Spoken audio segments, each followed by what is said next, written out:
Rishita, which team are you from? Hopscotch butterscotch. All right. Is the rest of your team here? I have to check. Yeah, one more person has to join. Okay.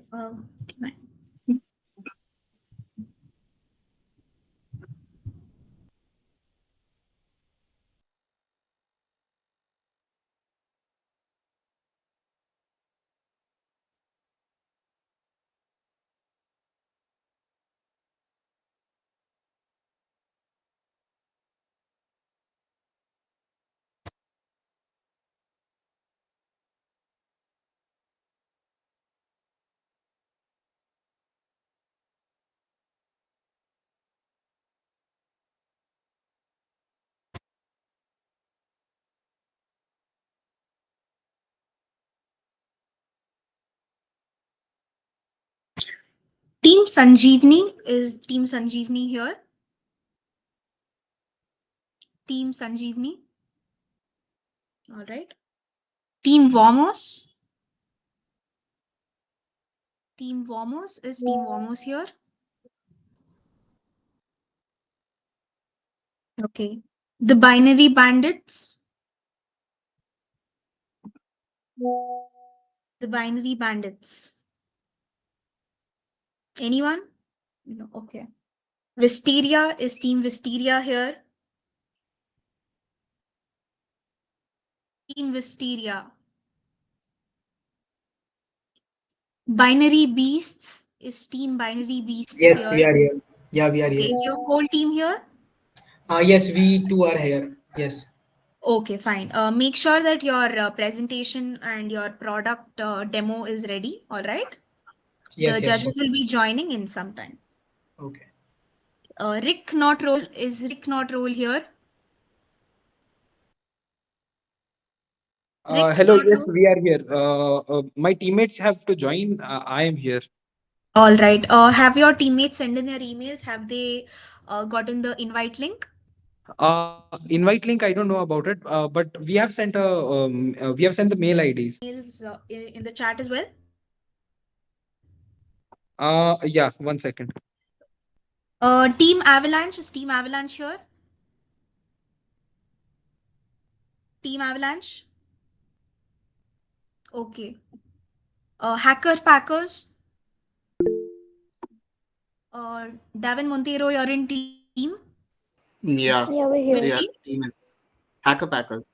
Hacker Packers. Your whole team is here? Abhishek is there, and yes, Lekha is the. Okay. Yeah, I'm here. Hopscotch, butterscotch? One more person has to join. They're on the way back home. Okay, fine. Team Insomnia? Joseph Briganza, which team are you from? I'm from Vamos. Okay. Vamos, has the rest of your team joined? One more member must join. Excuse me. Hello? Yeah, Team Yes. Wisteria is One more member Wisteria must join from is here. members. All right. I think Team Sanjeevani is also here. Yeah, we are here. Okay.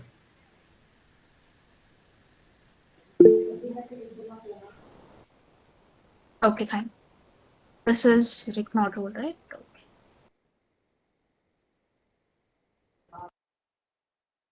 Okay. An invite has been sent to your teammates. Please notify them about this and ask them to join immediately. The judge will be here in another few minutes. Meanwhile, all the teams, please keep your product demo. More about it will be explained once the judges join as well.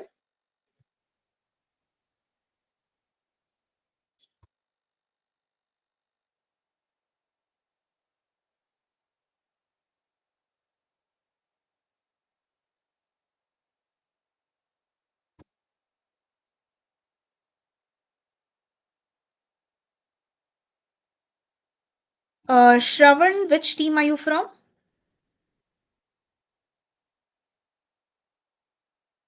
Someone is Hello? from Team Insomnia. Okay, and okay, Love is also Love. Which team? Team Insomnia. Team Right? Insomnia. All right, fine, fine. Okay.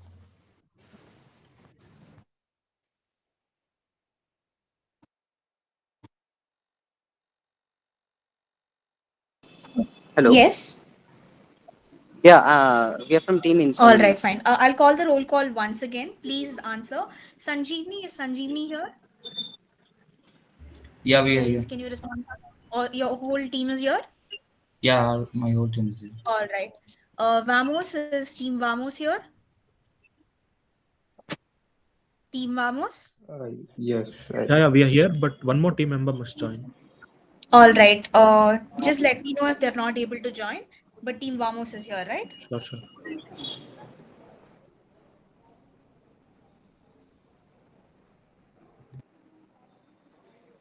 Okay. The Binary Bandits, is the Binary Bandits here? The Binary Bandits?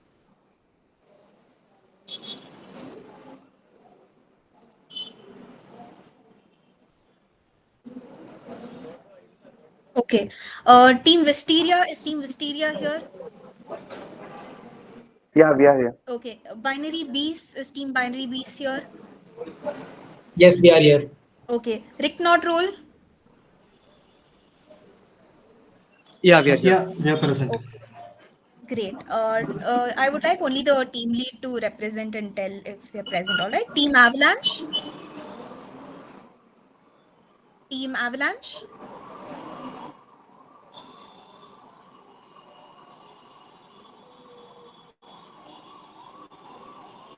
Prakhar Singh, which team are you from?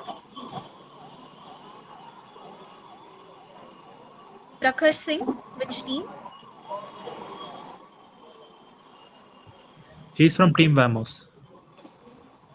Okay. Hacker Packers? Yeah. Hacker Packers, Yes. are you? Yes, we all are here. Great. Hopscotch, Butterscotch? They were calling you. I responded. No problem. But Our team you lead can't has hear to join. what they're speaking. Oh, she's here. Okay. Yeah. Insomnia? Yes. Okay. So only the team Binary Bandits and Team Avalanche is not here. Great. Fine. Yeah, Binary Bandits, I'm waiting for my teammates to arrive. I'm sorry? Binary Bandits teams, I'm waiting for my teammates to arrive. All right. Fine. So at least one person is here, right? From Yeah. every team. And Team Avalanche, anyone? Nobody. All right. Okay.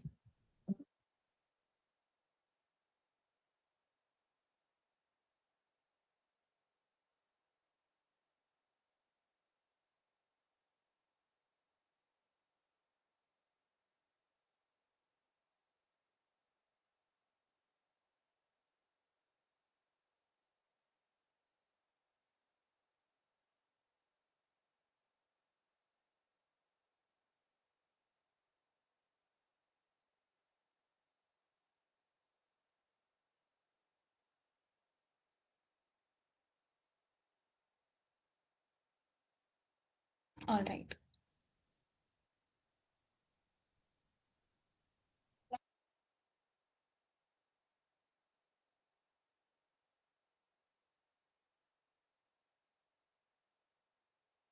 Team Insomnia, are you here? You're here, right?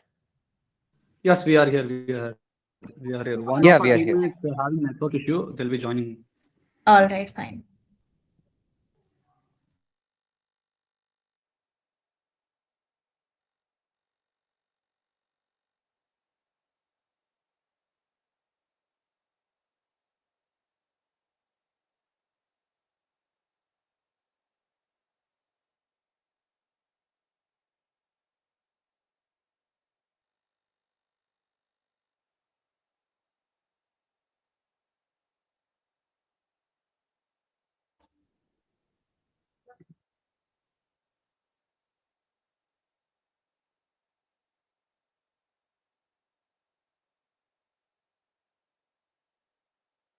Ninad is here.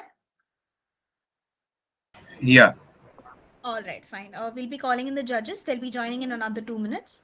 So we'll first be explaining you the rules and then we will go ahead with the finale of this hackathon. All right? Yes.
Hey everyone. I hope all of you had a great experience in the hackathon today. So I'm Ninath and I'll be hosting you guys. So yeah. So basically, welcome to each and everyone, and we are here at the end of the hackathon today. So this is how, like, I hope all of you had a great experience, and now we'll start the presentation. Yeah, this was one entire day, 24-hour hackathon, wHACKiest. This wHACKiest has been organized from many years by Codar IT. This was our 2023 version of wHACKiest, done by mostly fourth year and third year core members of the club. So yeah, so welcome one and all once again. So yeah, so these were the themes for the hackathon. The first one was college problems. So basically, products that solve everyday problems in our own institution, be it from classroom level or college level or say any other administrative level. So all these problems could be covered under the first college problem. This is the first theme. The second theme was travel, tourism, and culture. So basically, how travel, tourism, and culture can be improved using technology. That was the main idea. And so, especially in country like India, where technology is increasing day by day, I think this was one of the very good themes for working on. And lastly, we have sports and fitness theme. So basically, interest in keeping fit. So also this is a very important theme because as Indians we need sports and fitness. We know how important it is for us. So yeah, these were the themes. Okay, so yeah. So meet our judges. So our first judge is Amir Sayed. So he's a senior machine learning engineer, and currently he works at the deep tech. He's a deep tech lead at Graphene AI. He deals with the latest and bleeding edge technology. His daily decisions revolve around building fast and scalable solutions. He's a part of a team that holds multiple international patents for algorithmic design and development.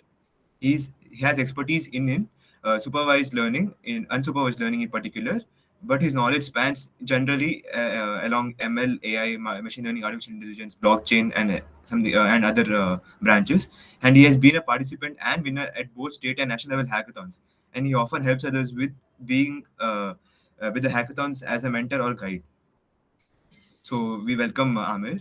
Secondly, we have Ananya Pramod. So she currently works as a machine learning engineer at Intuit. She builds AI ML capabilities for Intuit's products. And she's a multiple time engineering excellence awardee at Intuit and also an interviewer for campus hiring drives. She too started off as Codarity member and ventured into competitive coding and hacks. She also plays classical instrument Veena, and she's a strong promoter of diversity hiring. And both of these judges were a part of CSC 2020 batch. Lastly, we have the third judge, Biswajit. So he had initially joined IBM as an application developer, and he worked there for 2 years as a blockchain project blockchain project pertaining to digital system. Now, currently, he works in Salesforce as a solutions engineer. He has won 5 national hackathons, including Smart India Hackathon 2019. So he also was a part of ISC 2020 batch. So now to all the teams, these are the rules that you need to take down and follow meticulously. So these are the rules. Please note them down.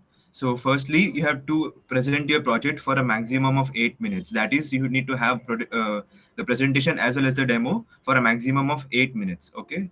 And then after that, we have 5 minutes Q&A session with the judges.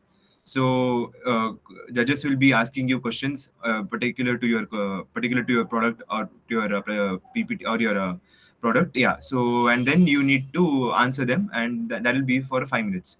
And lastly, do not mention the branch or the year. You just need to mention your names. So these 3 rules need to be followed.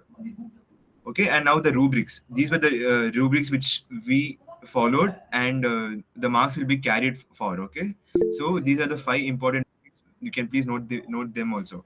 So firstly, we have innovation. So we will be looking for unique and original ideas. And next we have UI UX, because the front end of the product is very important. So we'll be evaluating the design and user experience. The thirdly is the presentation. Teams will be evaluated on how effectively they are able to present their project.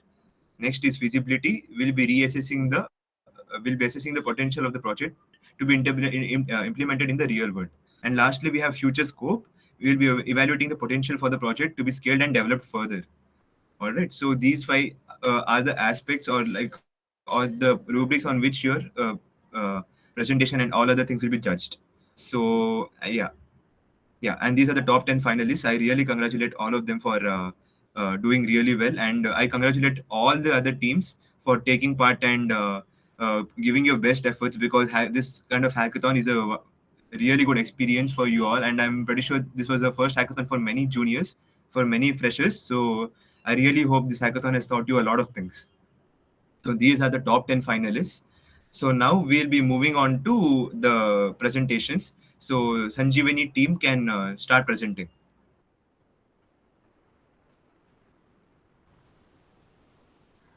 Hi, judges. So Can you stop? Yeah.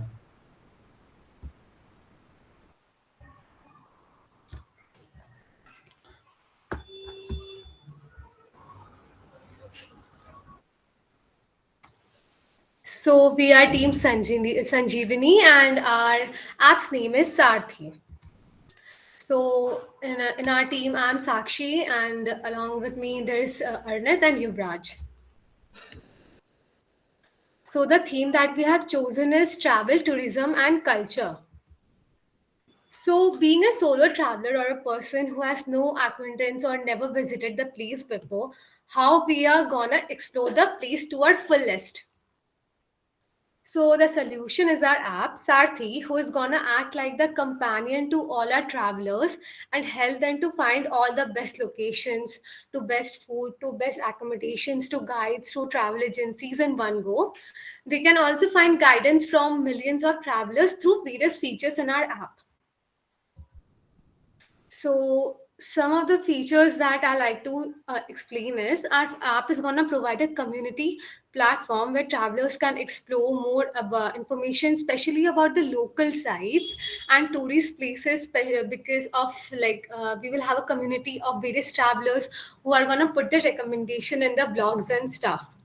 It is also going to help to connect to other tourists to our community by just clicking on the person icon on the map, which we are going to show you in our video.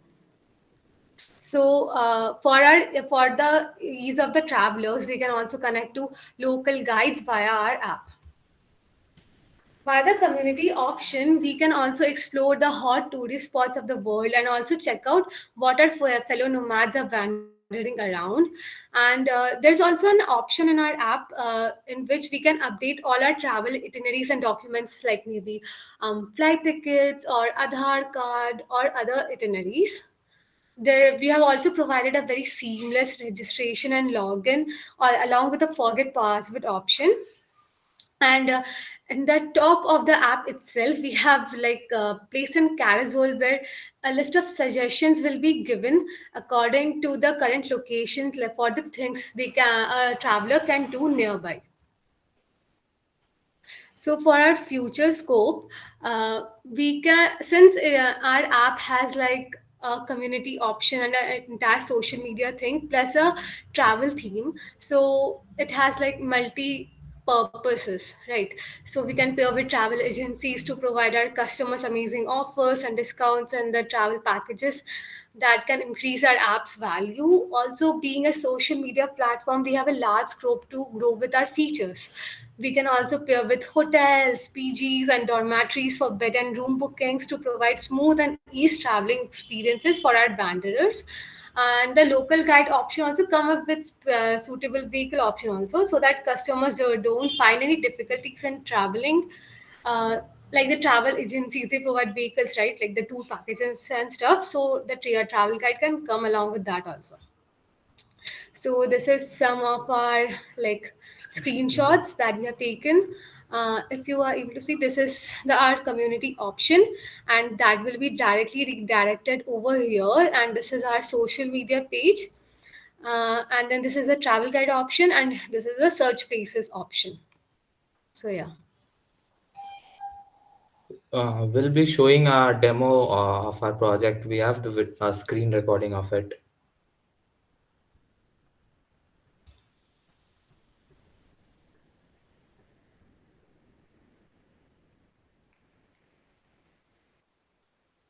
So this is the so is it like, can you see what we are presenting?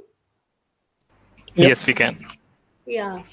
So first of all, when we will open the app, there will be a splash screen showing the name of our app. And so this is the sign in as the login and the registration page. So over here, I'm actually doing the registration thing.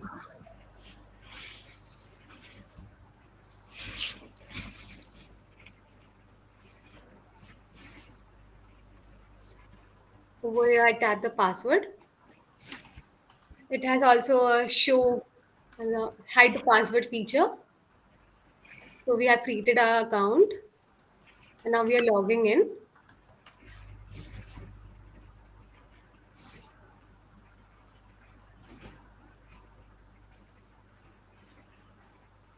So authentication is done, and we have logged in successfully.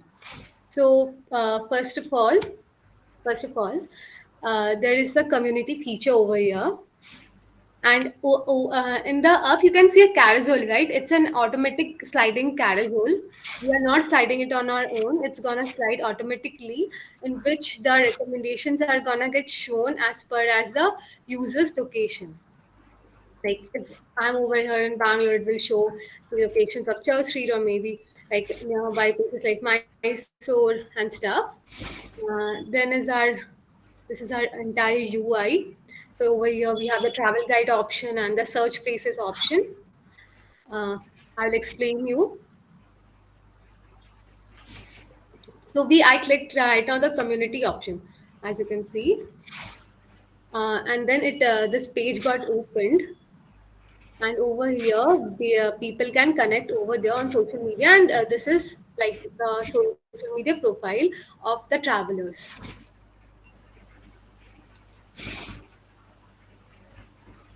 After that, Guys, last 2 minutes left. Please hurry up. After that, I selected the travel guide option, in which I can select any of the languages that the traveler is gonna prefer with the travel guide. Supposedly Hindi or Kannada.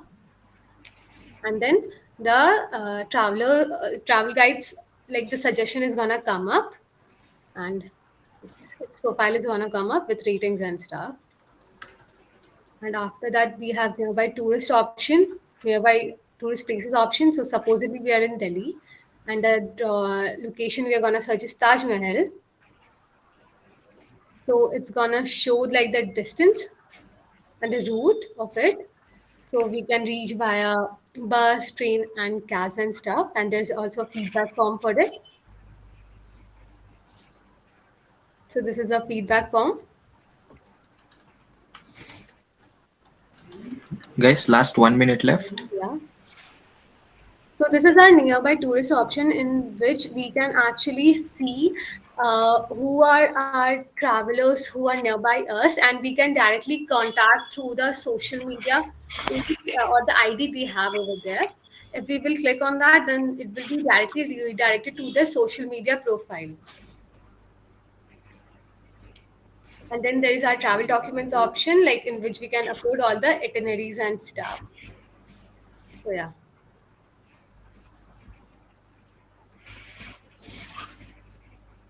And this is the dark mode of our app that we have tried. Yeah. Yeah. So yeah.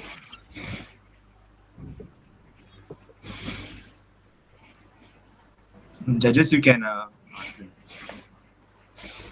Hey team, Sanjeevani, nice presentation. I have a couple of questions. Yeah. One is the document upload working? Yeah, actually, you can take the picture from there and yeah, upload it. Okay, and how do you store your document? Where do you Huh? store it? Using Firebase. Firebase. Okay. And I have one more question. So the feature around having tourists, tourists being able to see where other tourists are located, I mean, basically nearby.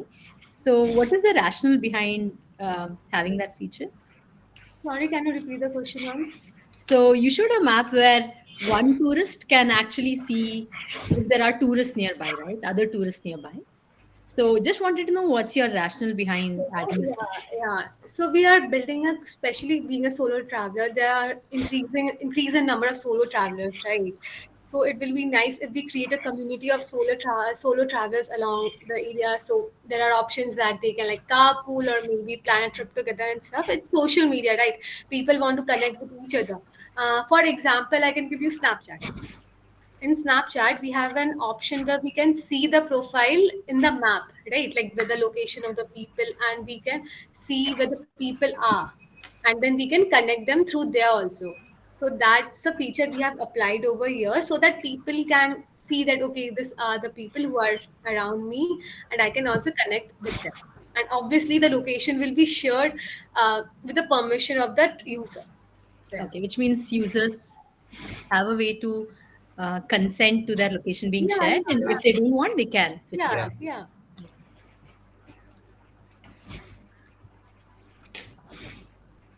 Biswajit Tamar. I'll take a little bit of time with my questions, so I think Amir can go ahead. Same actually. I think I will take a little bit of time. Okay, so I'll go ahead. First of all, like since you're a solo traveler, what according to you are the communities still actively existing when it comes to traveling in India? Or the platform or app, whatever you can think of. Actually, that's the thing. We don't know any such platforms which is viable for the solo travelers, right? Like right now, the only place where like traveling, vlogging, and all the things that are available is Instagram, in which people like sure, like yeah, we are traveling over here, we are traveling over there. That's why we thought of that thing only. Like we can create a community on our own for solely for traveling. That's the Okay, so if you would just remember the grandfather of Instagram, now if you open a Facebook app, just write Bangalore weekend travelers, you will have 10 communities with at least 10,000, 50,000 people who are planning weekend trips, who are planning trips to Himachal. So those communities are existing, and since Facebook is like a matured platform, they're actually doing well because I'm a part of at least 10 or 15 such communities. That is first. Second, there is an app called Trell. So even they have a community. What they do is they plan trips, they plan excursions, and in that also they take care of the solo travelers. What they have a checklist of what all you want to try in that particular area, and then based on mutual interest, they group people. So that community exists. So that is one. Secondly, as Ananya mentioned, that you showed in the app map that okay, there are people, tourists nearby, and you're taking that consent. That is fine. My problem there is that when you said that you'll tap on the person's icon or whatever, it'll redirect you to their Instagram profile. not Instagram, the profile they have created on our social media. Back to Yeah, Instagram. there's no personal details shared, and so that's the basic like the ID, like the created on our app. They will be Okay, so redirected if over there I were to only. just brief your idea to you, Yeah. you're planning to build a community where solo travelers can connect with likely minded people. Second, you want to bring in local guides to help with the local suggestions. Third thing would be like wherever you are, you see the suggestions of, yeah, like for Bangladesh, Church Street and everything. This is again, this I see as a basic thing for any traveling app. What is that firepower, or what is that flair that you would see that okay, ye to hum log kar rahe, which nobody would have thought of? Because even you guys would be aware of, right? There are so many travel channels, Tripto and all, so even they provide packages with the hotel rooms, with the stay, with the vehicle. You guys are just suggesting places and communities. So what extra is that one thing you could have thought of, even if you haven't done it? What is that extra thing that you can think of even right now that could be the flair on this? Okay, the one thing that can add flair to it is our travel guide option. As you know, especially in India, like there are many travelers who complain about local guides that they snatch them, or many complaints are registered. So here we will register only verified guides, and there's also a language options that the travelers can choose which language they are comfortable with to speak with the guides, so that guides will let them wander throughout the area in that language only. So this is the firepower which will be provided. And also, all the suggestions and recommendations that we are giving is solely based on the travelers, like the travelers who are in our community, and not like random reviews and stuff. It's a community, right? So they will on and also one thing, like people, when people visit a particular place, they know the main hotspots only, right? And the travel apps and stuff, they will only show, okay, I went to Mysore, maybe Mysore Palace or the temple and all only. But if we will provide suggestions based on like the very local places, maybe a very famous maybe street vendor who's over there, that sort of suggestions can also be given via our app, which is a must try thing. I think it's great because you're providing authenticity with respect to the Yeah, experience of people rather than exactly. directly, scraping from websites or And internet. And one more thing which I would need, which I would like to add, that is different age group wants to go at like different places. Like moreover, old age group wants to go to visit temples and all. People of our age likes to visit parks and all. So people go for parties and all. So maybe hikings. what one thing we can add is search recommendation system on the basis of your age and on the basis of your likings and all. Means what you like, what you want, where you want to go, like do you want to club a party or you want to visit temples. So this feature also we can add in our app. Yeah, I think that would be a great future scope. A simple recommender system based on his own preferences. Like he can select, like, what is an introvert, extrovert, how often does he party, places he'd like to go, mountain person, beach person. And based on that, you can also match them to fellow travelers, right? So it Yeah, Yeah. needn't be the place, it could be the company as well. yeah, So that's that true. is actually a Yeah. great And recommendation. yeah, also one thing.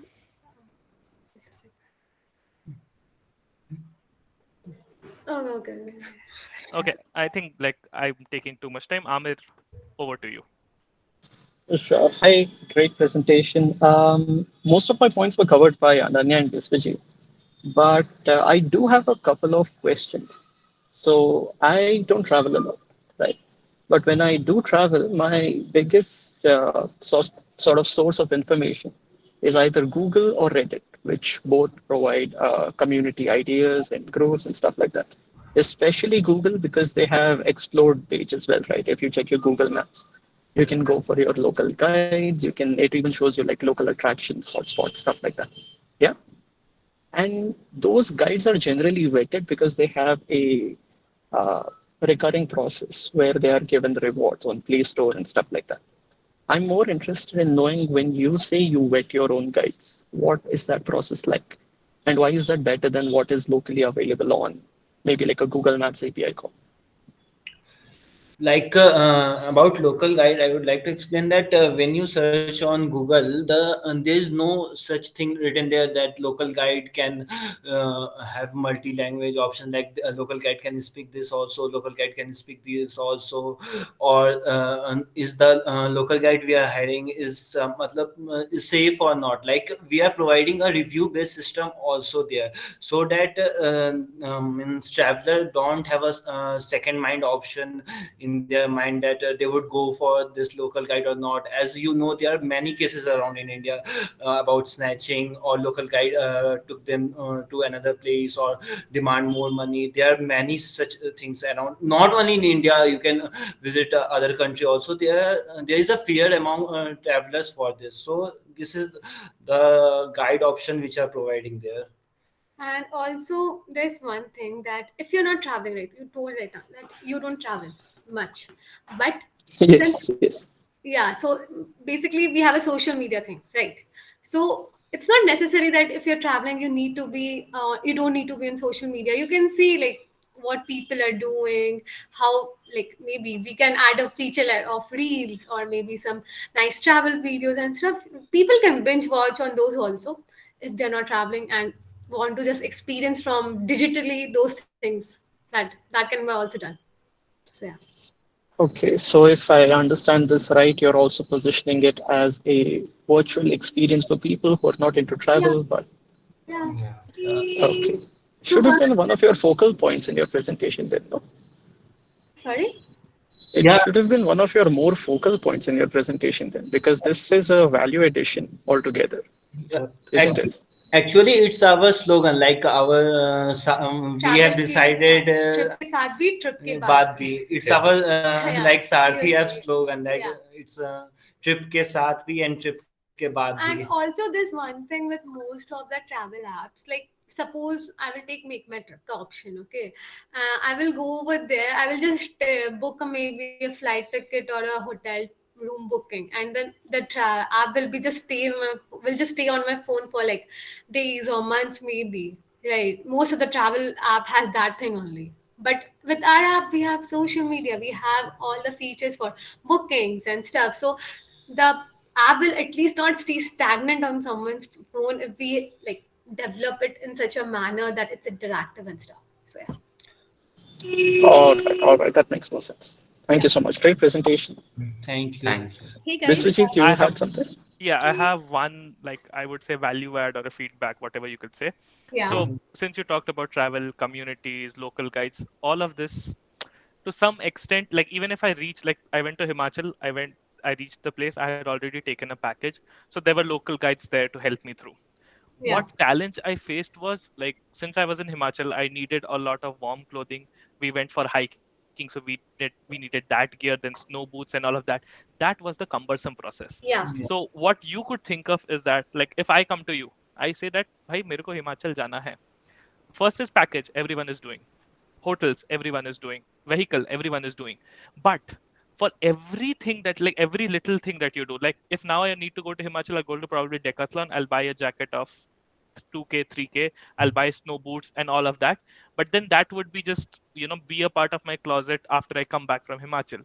So if you could enable that experience कि भाई तुम बस मेरे को पैसा दे, हम सब कुछ book करेंगे, even with respect to clothes, even with, like, you could choose your wardrobe, you can choose your accessories based on the adventure sports you're trying to do, whatever you need to be rented or whatever needs to be procured, ताकि ऐसा ना हो that you reach that place and वहां पे now you're still with the stress कि यार वो दुकान से जाके ये उठाना पड़ेगा, there's a queue, like there's usually a long queue outside Solang Valley, so it was a long cumbersome process.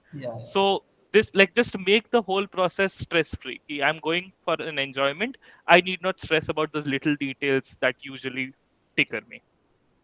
So that is something that you can look forward to. Yeah. Okay, we will sure. Yeah, we will sure. Surely we'll keep this in. Hey team, there's also one more thing, the additional task that you were asked to work on. Can you brief us about that a little? Actually, one of the additional tasks were about the dark theme, right? So can I show you over here? Like I don't think. I think that's not as useful. Sorry, yeah. Okay, try showing, but I don't think that'll work. Yeah, I also, but I think I can show you the video presentation because it's over there. So there were actually, I would like to say there were two tasks. One was the login registration thing.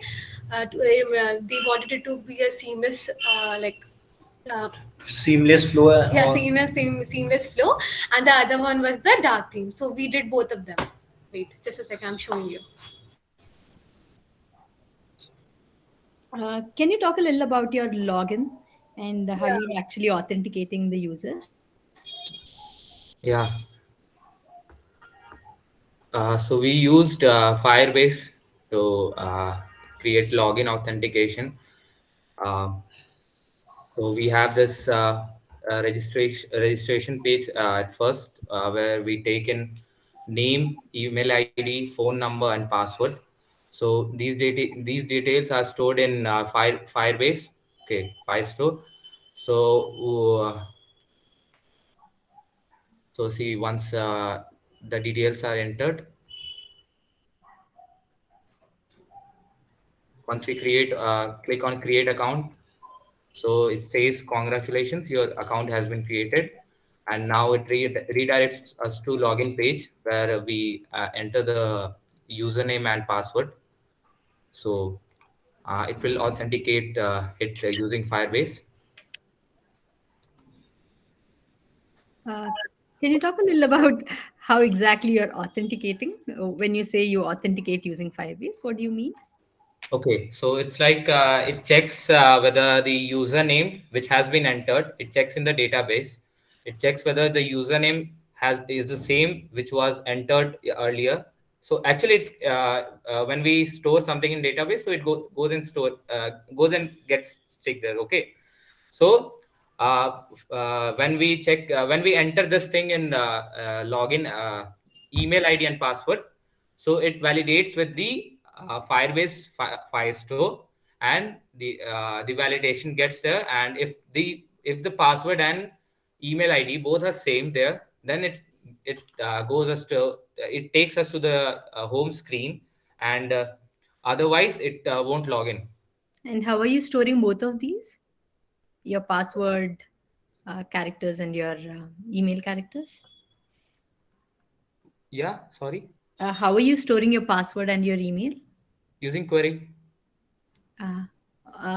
Okay, so what is the format of your password and your email? So email is generally there should be @ bit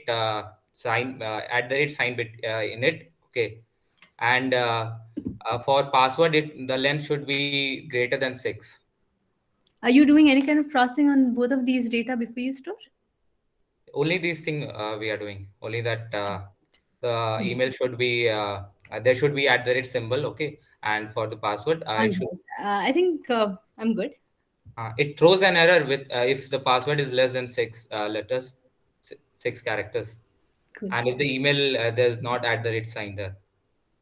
Got it. Thank you. Yeah. And you want to see the dark theme? Sure, if you have a video, why not? Yeah. Yes. See. So in the top right corner, we have this toggle button. So once we toggle it, it changes to dark theme. Okay, so because of the time constraints, we were not able to work on the UI of the dark theme, but we have tried to implement it as much as possible. Or also in video recording, it got contrasted more, but in real, it's less.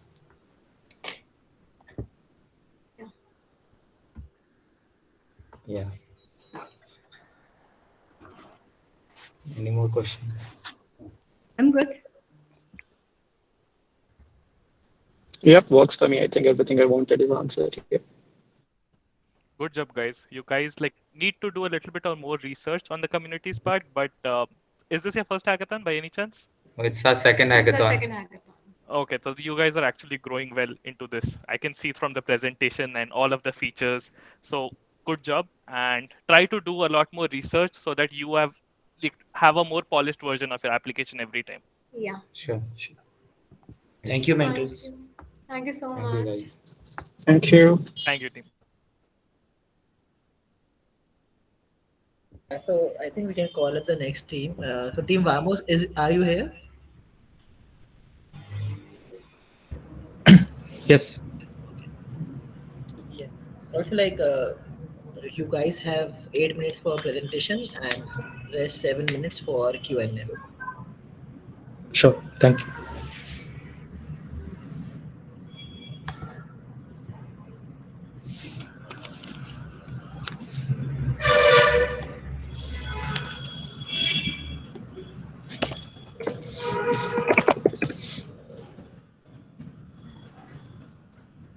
Just a second.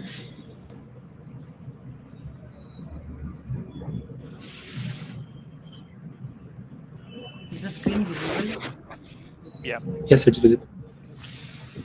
Then you can off your mic. So I'll try to show the PPT first.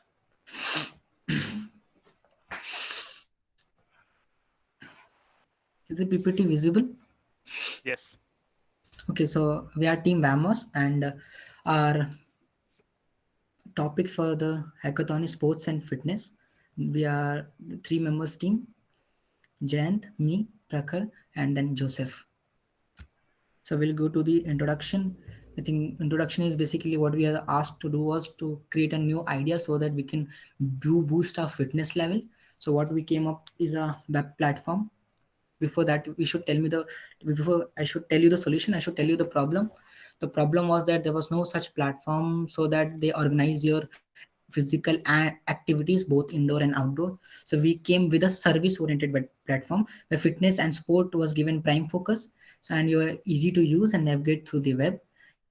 And the solution provides interactive and incentivized platform for users to participate in all kind of indoor activities such as yoga, weight loss, and sport activities depending upon your favorite sports like cricket, football, and etc. So I'll tell you a flowchart how we are going through the process. So first, as soon as you log in into the not login, basically as you Prakhar, hit, yes. sorry to interrupt. I have one question. You said that you want to address the tracking of indoor and outdoor activities, but the first line stated that you're trying to do something with lack of motivation Oh yeah, with respect to fitness. So that point I'll explain while I will be explaining the indoor activities. Why do we that motivation is basically money as well as your fitness both. okay, go ahead. Sorry to interrupt. Yeah. No problem. Thank you. You just focus on PPT. Very rare. So we'll go to home page. This is the index. As soon as you land, will you land onto the home page? Then we have divided into 2 verticals. One will be indoor activities and the other will be outdoor activities. In indoor activities, as you asked, there will be that motivation part. The motivation part is like generally you don't feel to, as a child or probably as a college student, you don't feel to invest your time somewhere you are not earning money and all incentives for your work. So we decided to put some different activities. Then you put register for some money, then you will earn some money. How will you earn? It will show into demo, but it will be a win-win situation. Why? Because for example, when we will show you in a demo, you register for 10 rupees, 1,000 people register. So total amount collected will be something around 10,000. So if everyone completes, you will get your money back same amount. But suppose if 90% or 80% only completes due to some motivation or maybe some problem they don't want to do, they don't have, they're feeling lazy or something, they won't get your money and you will get some amount extra. So that incentive you're getting for your work, and it's win-win, you're not losing in any case. So there would be different events, yoga, running, push-up, pull-up. It depends upon which event we are conducting. Then where the places we are conducting, most probably your houses or nearby gyms. Then you go to your payment gateway and then you successfully come out. Then other vertical is outdoor activity here. Then we have provided 2 things, all-in-one package and custom package. So what do you mean by all-in-one? Here we'll be providing weekly procedure where we'll be giving 7 days package together. Day 1 you should play this, day 2 you should play this, day 3 you should play this, according to us. And according to our benefit in terms of profit. And in custom package, since suppose in all-in-one package we give 5 sports or 6 sports, but you can't play all sports. Suppose I know only to play football or cricket, so you don't want volleyball and basketball in your package. So you come to your custom package, you choose day wise which day you want to play which thing. It's up to you. There will be 5 activities in this part: cricket, football, badminton. Due to time constraint, we only implemented for 2 to 4 sports, I guess. Then we'll come to the, then again same payment gateway, and then we'll exit from the that part, outdoor part. I'll tell you the tech stack. In front end is CSS and HTML, and back end we use Django, a Python framework, and DB SQLite is a default. DB SQLite 3 is a default database which Django uses. So timeline is just normal timeline. You get an idea, you build a front end, then you implement back end and connect both of them, and then additional features as asked by the code RIT theme. Two features for the login and the dark theme. We'll show you into the demo part. Then UI UX, this will be a UI. As I mentioned, there will be two verticals, indoor and outdoor. In demo, we'll go through in both quickly.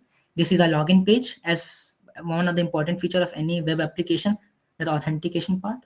Then this is something inside view of login, inside view of indoor, inside view of something outdoor. Then what is the novelty? Novelty is there's no such platform that includes both your inside and outside activities. There have been platform just maintaining this inside part, DAFit and something international, something is there. You will come, you register, you log in, you'll get people, you'll put some money, either you'll earn or you will get back the same amount. But there's no platform to manage sports and fitness together. Probably there are two types of people. Some people to maintain their health, they use these type of fitness activities, running and running, jogging and else. But people like me or more of college students, they prefer playing sports as one of the major component to maintain health. So the including outside part and the headache of maintaining all those outside activity is provided by us. The most important part is how you organize those events. For example, you're booking a turf or booking a cricket match turf or football turf. The most important part is the cost, and the second is arranging the players so that you could have a good match. So those part will take into our consideration since we are service oriented, and the best part of yours will be you just come and play, leave other thing into our hand. Then we'll come to business model.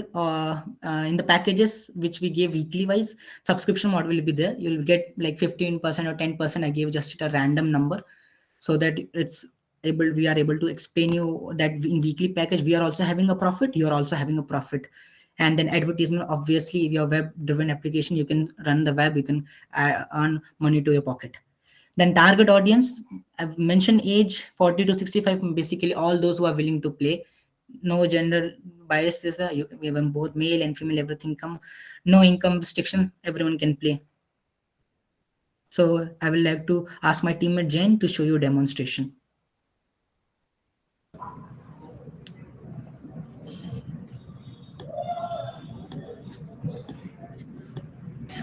Guys, last 1 minute left.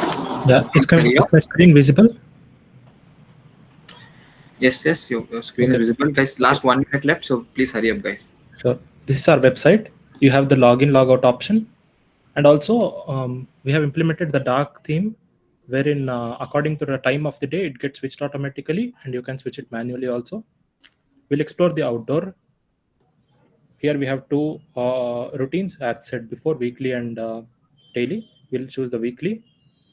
We have 4 options. There are 4 sports you can pay at a time, and then we'll decide on which day and which venue. Venue is also given here actually.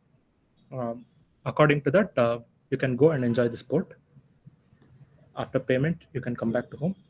You have another option of indoor, wherein we conduct events. Let's say push-up, we analyze this. So the target is 1,000 push-ups within 24 hours.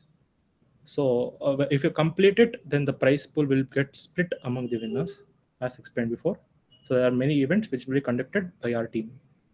Similarly, you can register here. I can log in and show. Guys, 8 minutes is up, so please wrap up quickly. Yeah, login. It's okay. Okay, thank you.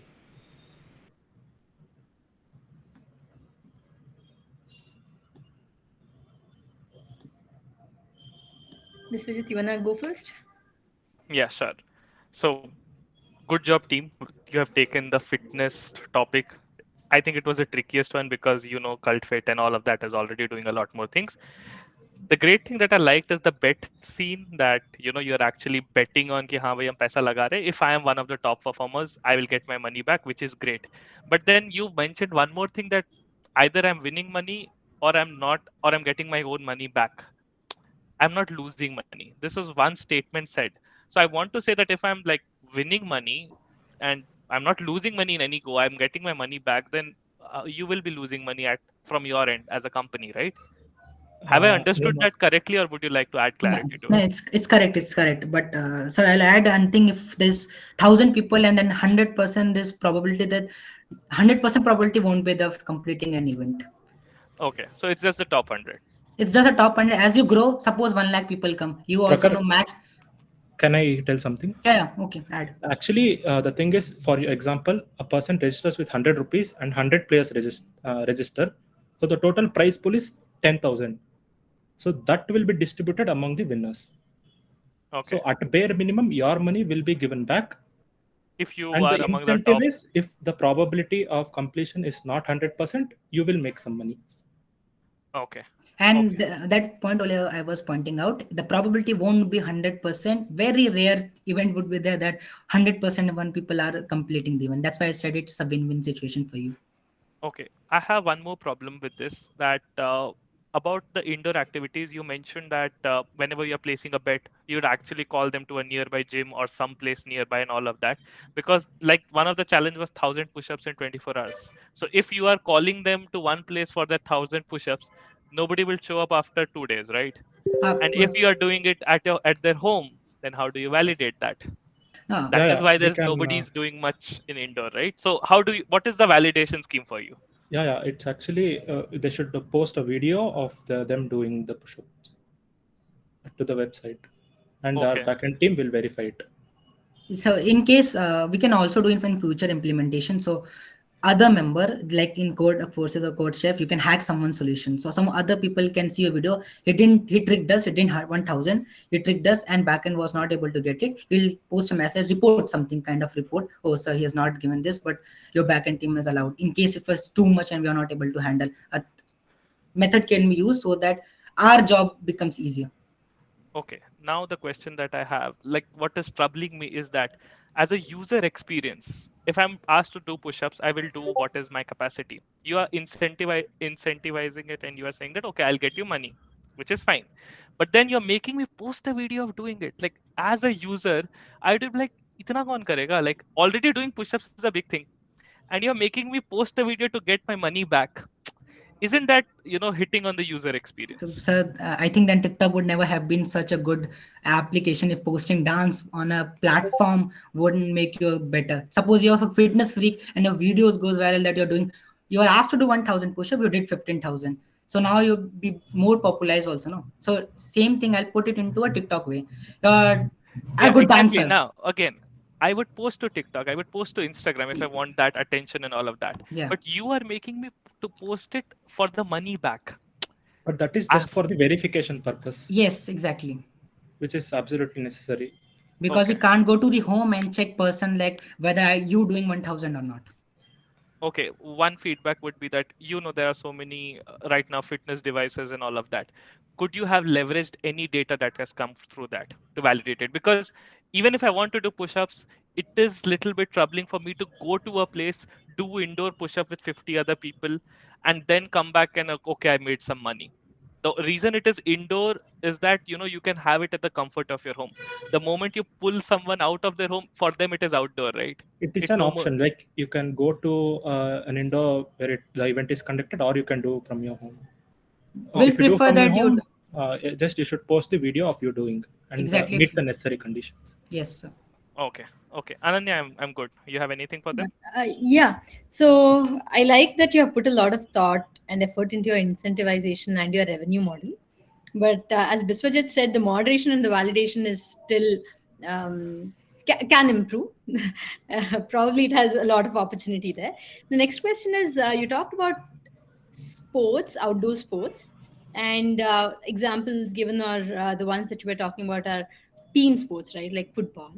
How do you manage to bring a team to actually play when I book that?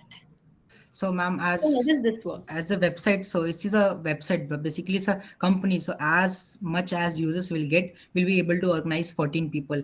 But if it doesn't grow as a company, we won't be able to get 100 people or 150 people.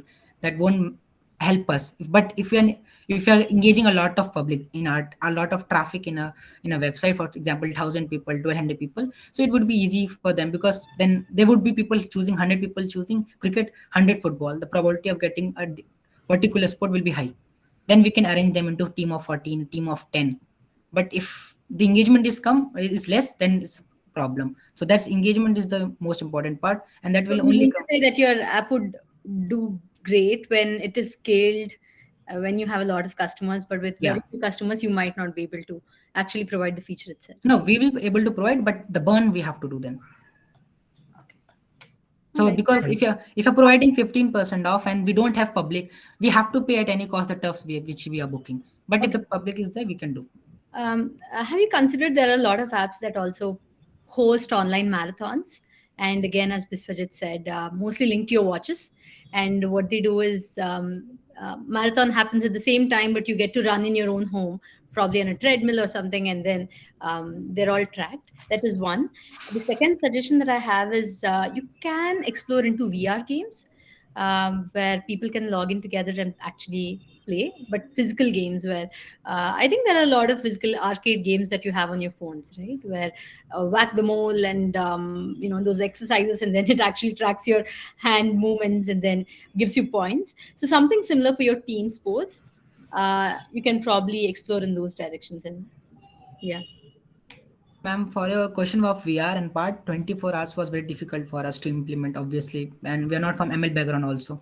So that part we can have as a thought, but we can put it into future implementation, yeah, as a PPT part. But that doesn't make sense us to implement right now. And the first part I'd already told while explaining that we have Darfit, Cultfit, all those websites doing inside part.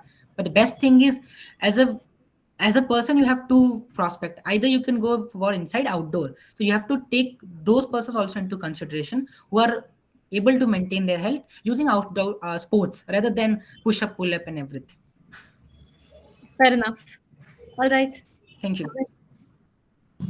Hi guys. I have a slightly different question for you. So how did you guys decide those tasks? First of all, are those random right now? As in push-ups, like, say 1,000. Right now, random, but in future I'm using a lot. But still, we can have a team of good fitness freak people or authorized people who are good in this fitness department. We from them what sports is required necessarily for a particular normal human individual. We can generate a schema for that, and then we can post it, and we can change the schedules order also. So. Okay. So if I understand this correctly, you've got a very innovative idea, half of which is the indoor part, which is being done by Cult and the others. The other half is where you're trying to monopolize, but you have trouble tracking if it's done indoor, right? And if it's outdoor, you're relying on booking a place and doing it. And that too also depends on a user base which has to be grown, which you won't be able to grow right now. Am I missing information, or is this sort of the problems you're facing right now? Actually, when you book an event, it's actually not your booking. You're not booking a venue. You're booking an event for, say, outdoor sport. So there will be many people registering for the same event. Okay. Can you give me an example? Yeah. For example, when say on this Monday we have an event of football. So say 5 people register, so we can also stop the event or postpone it till the required number of people get. We acquire the required number of people. This is the only case for if user base is less. That's the problem. In low user base, company will be cash burning. But as soon as we grow, we provide better services, we get interaction, we'll make profit, obviously. Okay. I want to step aside from the business perspective because obviously that's one of the decisions I do on the product side, but I want to refrain from that. Now, before going into the business part, I really want to understand how you're doing the group activity, because the way I understand information right now, it just seems like if you don't have enough people for a sport, it gets postponed, which means the people who want to play at a particular motivation level at a particular time can't do that. Am I getting that right? Yes, sir. But that happens only if the user base is less. Yeah, very less. Yeah. Like 10 or 5 people are there, then it won't make sense for sports to play. At least for cricket and football, you need to have 14 to 15 people so that we could fairly divide a team. For badminton and all, 100%, you can have. 100%. Got it. Just a suggestion for you guys then. There is this app called Playo. I use it often for when I do play badminton and stuff like that. They also have community sports and that sort of a thing. Instead of growing your user base, have you guys looked at tie-ups then? Maybe if you don't have enough people, you post it as your company profile on Play.io, get more people, come connect with their community, and then go from there. Because at your starting stage, you definitely wouldn't have any user base, right? And more, if the challenges aren't done or weighted by experts who know what is or should be the limit for a particular challenge, it looks like an app specifically built for social media influencers that are good at fitness, right? So I you think, might want to, yeah, you yeah, might want to just look into those two. sure, sure. For the next, in case we are presenting somewhere else, I'll include this point. Yes, I have yes. one more suggestion, like just a Ramesh suggested player, right? So even there, like if I'm going to play badminton, they have this expertise level, beginner, intermediate, expert, and then they'll be like, okay, if 4 people or 8 people are playing, so they'll have that, okay, 1 out of 8 registered, 2 out of 8 registered. So that way, the postponement which you are doing will go away, right? So as me as a person, if I'm seeing 4 sports activities, I'll say that in cricket, out of 14 people, only 3 have registered, but in badminton, out of 4, 3 have registered. So I can register for badminton and play. That way, I'm getting that sports activity. I don't have to think about postponement if people don't come. So that is one thing, that is one trick that you can play on the outdoor sports activity. Okay, fine. Sure. One other suggestion is you could probably type with, you said that you're going to actually leverage physical places that exist and get your people there to actually play the sport, right? Instead of one way for you to deal with fewer customers or fewer users would be actually type with the place itself and say, if there are people who come here ad hoc, then we'll probably try to send some of our people as well and provide an experience. Or there are also, again, a lot of uh, places which offer you to play golf, virtually, but physical places, right? And places like that would work. Yeah, because anyways, this is going to have a lot of dependency on actual brick and mortar businesses, right? That's why. Actually, I only focus that to bring on people, cost would be the best part. So even if the cost is less, people will come. I didn't notice this points. I'll take care next time.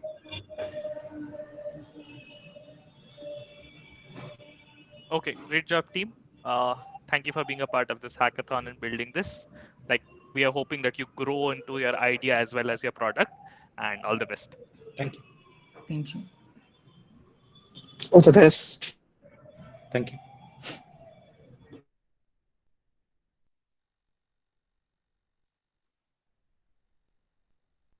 Yeah, so next team, we have team Binary Bandits. I hope they are here. Yeah, guys, please unmute yourself. Am I audible?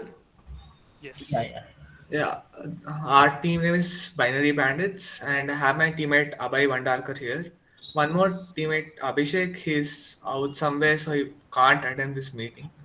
So Okay. now my friend Abhay will be explaining the working of the app and what's the use of it. On to you, Abhay. Yeah, thank you, Amok. First of all, a huge shout out to our teammate as well who's not here, Abhishek. He was responsible for the presentation, presentation slides as well. So we created this app called Stealthify. Stealthify mainly stands for Student Healthify.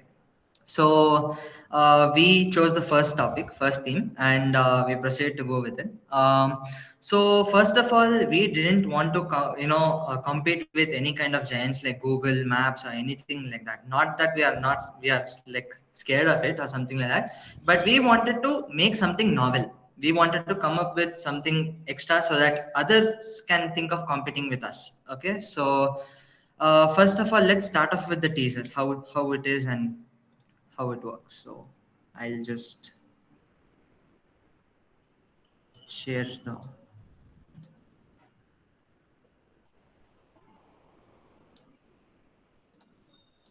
yeah.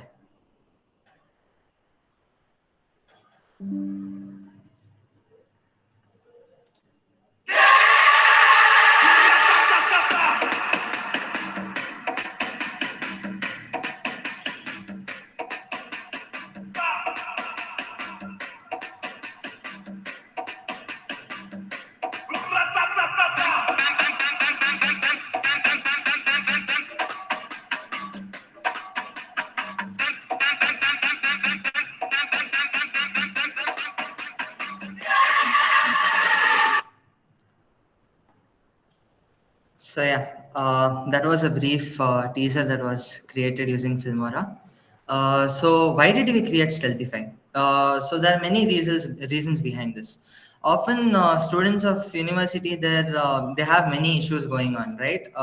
Let it be academically or in life, they need help at times. So also like there are various like proctor meets and everything on Fridays, correct?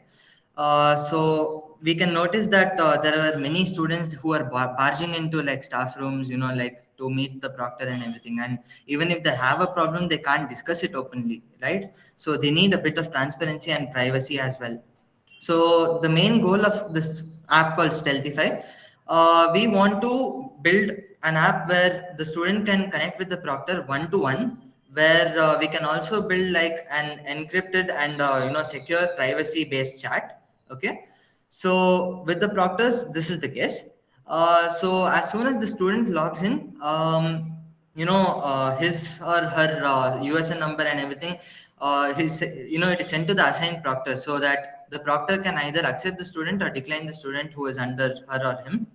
After that, what happens is, any sort of problems, you can directly communicate with the proctor via chat, where this is like fully encrypted and privacy based. So it's fully secure, so you can discuss a lot of your problems one to one as well. Suppose your problems are even more and cannot be solved by the proctor. As we know that there is a psychologist that comes to our campus every week, who also takes appointments. So we want to build a platform where we can create an appointment section as well, where the students can avail the appointment and connect with the psychologist as well. Also, like, this is an app where it is focused on your holistical development as well. So we wanted to create something unique, that is time trackers. Time trackers in the sense like we want to import a calendar, okay?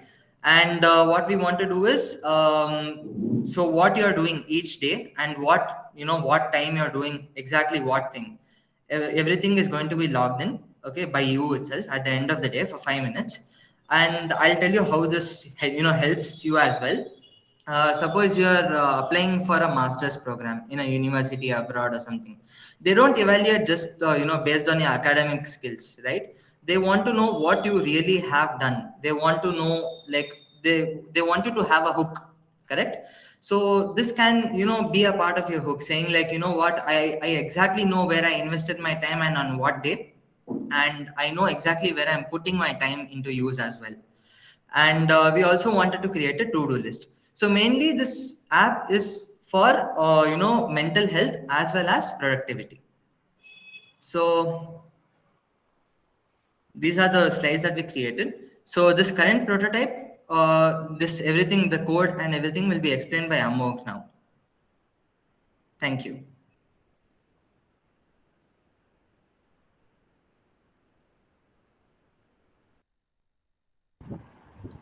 There's only 3 minutes left. Yeah, okay. Am I audible now? Yeah.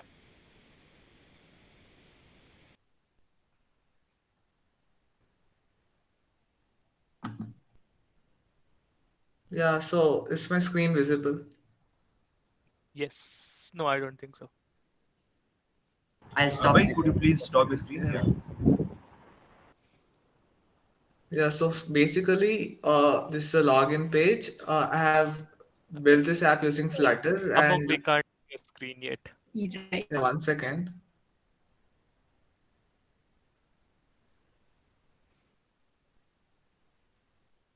Is it visible now?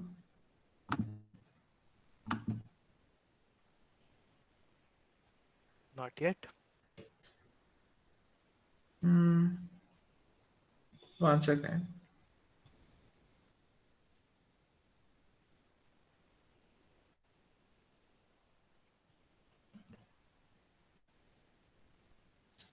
Yeah, I'm not able to share my screen. But can you show in the teaser video itself? I have sent the user interface and everything, right? Can you just show this video again? Once again, I'll explain it there itself. Amog, it'll be great if you just explain the Code first, and then let's get to that. Yeah, fine. So basically, I have used Flutter as the front end and Firebase as back end. We couldn't create the dark theme because of time constraints and some problems happened. And after that, we created a login page also, which asks the login username and password. Then inside it, we have a profile or dashboard for the student to which contains all the time tracker and all those things for them. And there is also something called as emoji based mood calculator or something, which basically tells like the student can type in emoji like how they're feeling on that day, and if there is something like a sad emoji or something for some continuous number of days, then the proctor will get a notification saying that Guys, only a minute left. saying that they are not feeling well or something, and you have to talk to them and resolve their issues if they're having any of them.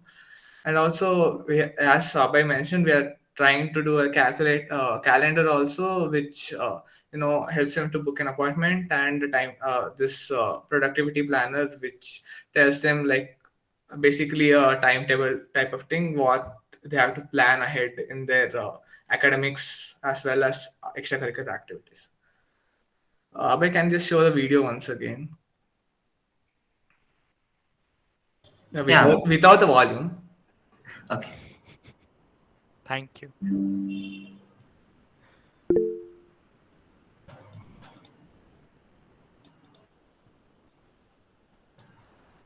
Yeah.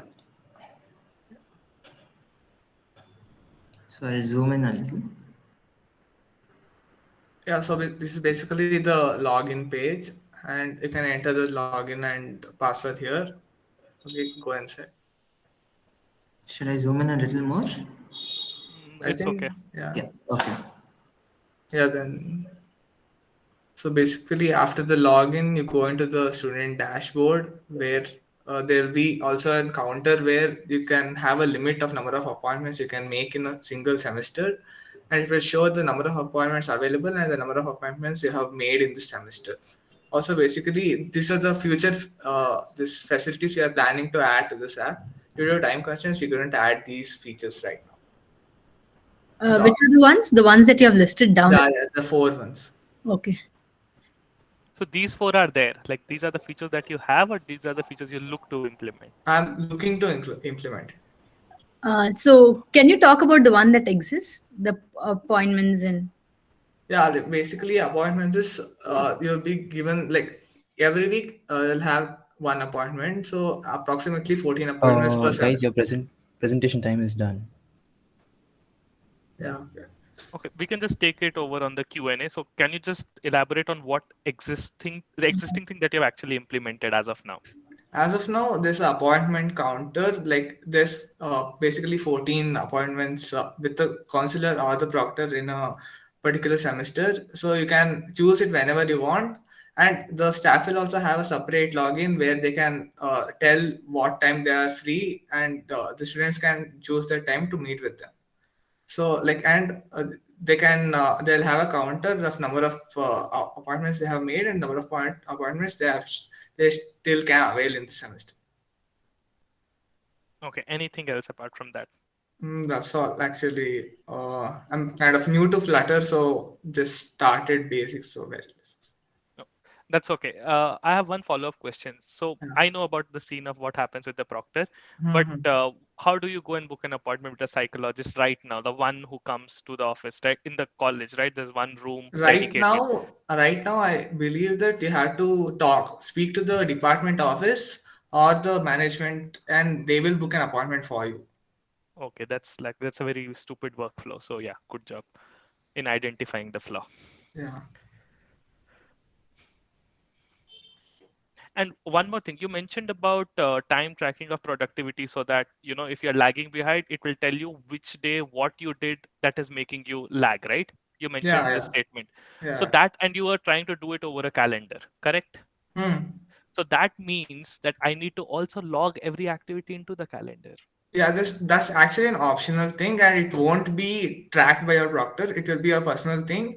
So I don't think the students will use this because there are other apps available for this. This is actually mainly for the appointment and talking to the proctor one-on-one. This is an extra feature we are planning to add. That's Okay. This is a feature that we want to, we want to put in, but it is only for those who want to make use of it. See, like for example, we all download these, habit trackers and time trackers and everything. How much do we actually use? Okay, so we wanted to integrate this into this app itself, so that while using this app itself, like for your proctor meets or anything that is, you glance across this as well, right? And this actually has substantial advantages to your life as well when it comes to productivity. Tracking your time is one of the best things you can do. So we wanted to integrate that into this app as well, so that it gets noticed. Okay, so and the students can make full use of it. That's very thoughtful. Ananya, would you like to take over? Right. One is with respect to how I think that's still not implemented, but I like the idea that you were trying to enable a chat feature with the proctor, because a lot of conversations are not really easy to have based on, I mean, like one-on-one like that, right? Sitting Yeah. next to each other. Chat is a lot more easier for all of us to convey our ideas. So that's very thoughtful. Next is how you have leveraged journaling.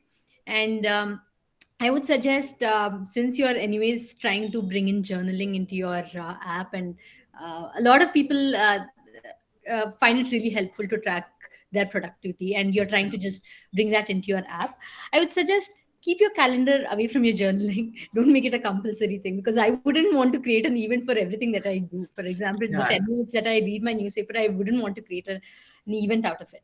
But I would probably want to journal it by saying, I got, like I read my newspaper today, had my morning dose of coffee, something like that, right? Next is you're importing your calendar. Probably, I'm not sure if this is really a use case, but it'll be for you to evaluate. How do your classes happen right now? Like, do you still get links to classrooms? I mean, that are happening on these. No, we don't have online classes right now or anything as such. Okay, So all it's right, offline itself. all right. So I thought, in case you had that, right? Probably in the COVID times, that would be a good use case.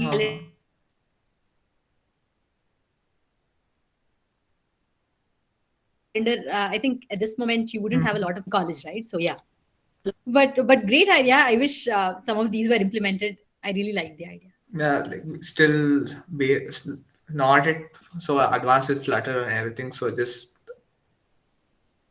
made an idea with this. And Amir? We use Yeah. Okay, I'm sorry. Sorry. Yeah. Go on. Okay, so we mainly use Flutter because it's much more easier, and it gives more than you can ask for. So animations and all, like if you want a perfect workflow and everything, you need to use JavaScript as well, which we are not well versed with as well. So we decided to use Flutter. Anyways, yeah, please carry on. Right. Most of I wanted questions and answers to have been asked by Ananya Sorry?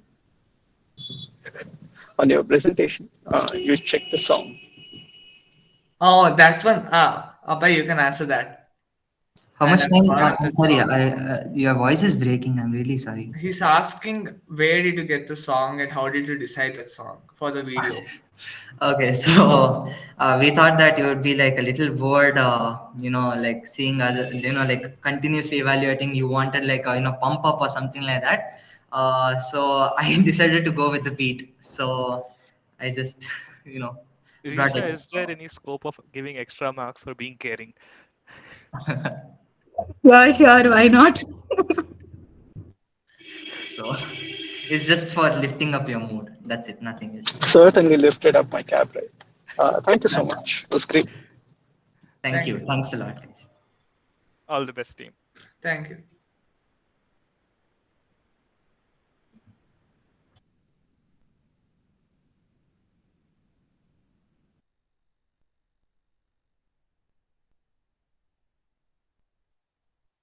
Next, we have Team Wisteria.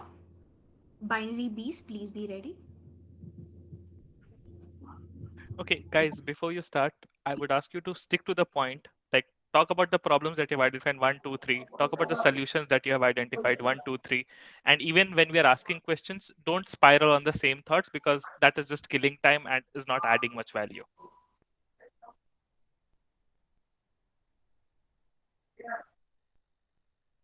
Yeah, sure.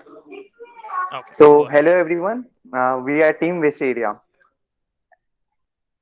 So, the theme which we have chose is the problem faced in our college. And for that, we have made our app RIT Clubhouse. And our slogan is one for all. The one app solution for all the clubs, all the problems faced by our clubs in our college. So, let us get introduced to the clubs of our MSRIT. What's the problem statement? The specific problem that the clubhouse addresses is the issue of the freshers while joining the college. Like you have always seen that whenever the fresher joins the college, there is always a problem of being them confused for which club they want to join. Like it will be depending upon their interest, and what they always wanted to join the club in which their hobbies are lying.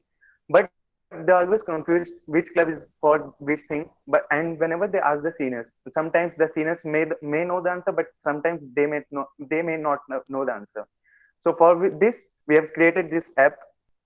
This app is the all-in-one club app that integrates all the club activities, events, committee, member details, and all the announcements. So it serves as a central hub for the students to stay informed and connected with their club. And and there is also additional thing which is a networking feature. Using this, the students can easily network to the other students for the project or for the hackathon. What it creates, it's basically like a LinkedIn, but for our college level. It helps the students to network to other students for everything. So let us go for a methodology part. It's a simple interface. User can easily go to the app and can log into it. And after that, it's divided into three sections. The first section is the club, in which the club members can update their member profiles, and they can tell about their upcoming events and the announcements, and they can have their past events keep there. And this other college events is it is for the future scope. And the another section is the profile section. It's basically for the user, in which he can store his name, USN, semester, interest, hobbies, etc. And yeah, the main feature of our app is the recommendation. Like depending upon his hobbies and interests, the club name will be recommended to him. Like for example, if he's interested for a coding, the clubs like GSDC, ITC, Code RIT will be recommended to him. And another section is the networking, which is also a main feature of our app, which will let the students to collaborate with the other students, not only for a project but also for a hackathon and for a community studies. Let us get to know about this tech stack. Yeah. So let us see the demo, which will be shown by the Yash. I would like to call Yash. Okay, 1 minute, I'll share the screen.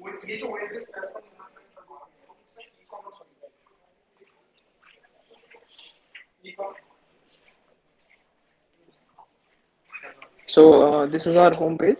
So after that, user has to register. Uh, yeah, you can upload. It's optional to upload the image.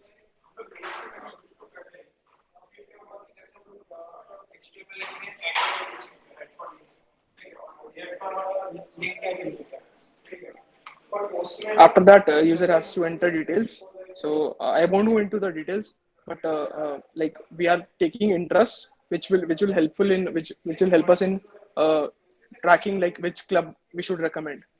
So for backend, we are using MongoDB, and we have built our APIs in Express. And so so you can register. So everything is functional, but due to time constraint, I'll go to straight to the main features. So so after that, we'll from the API, we'll call the API and we'll get all the clubs which are there.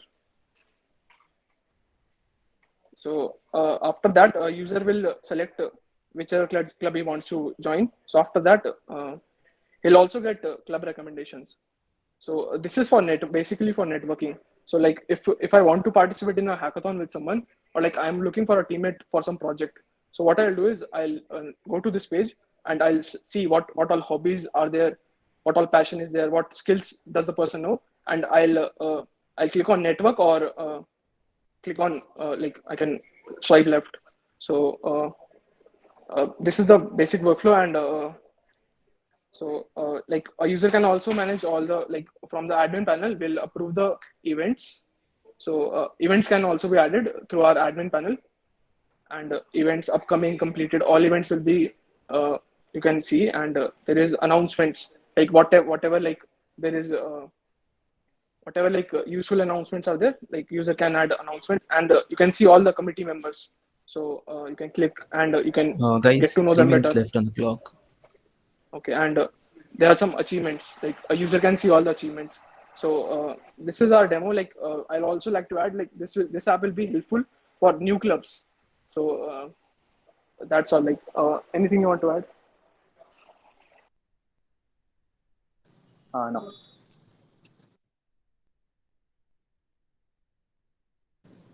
All right. If that's all, I have a couple of questions I'd like to start with.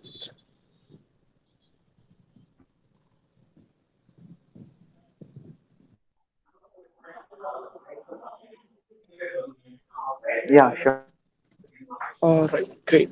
First of all, great job. I've seen through enough to see that this was the only live demo sort of thing that I really liked.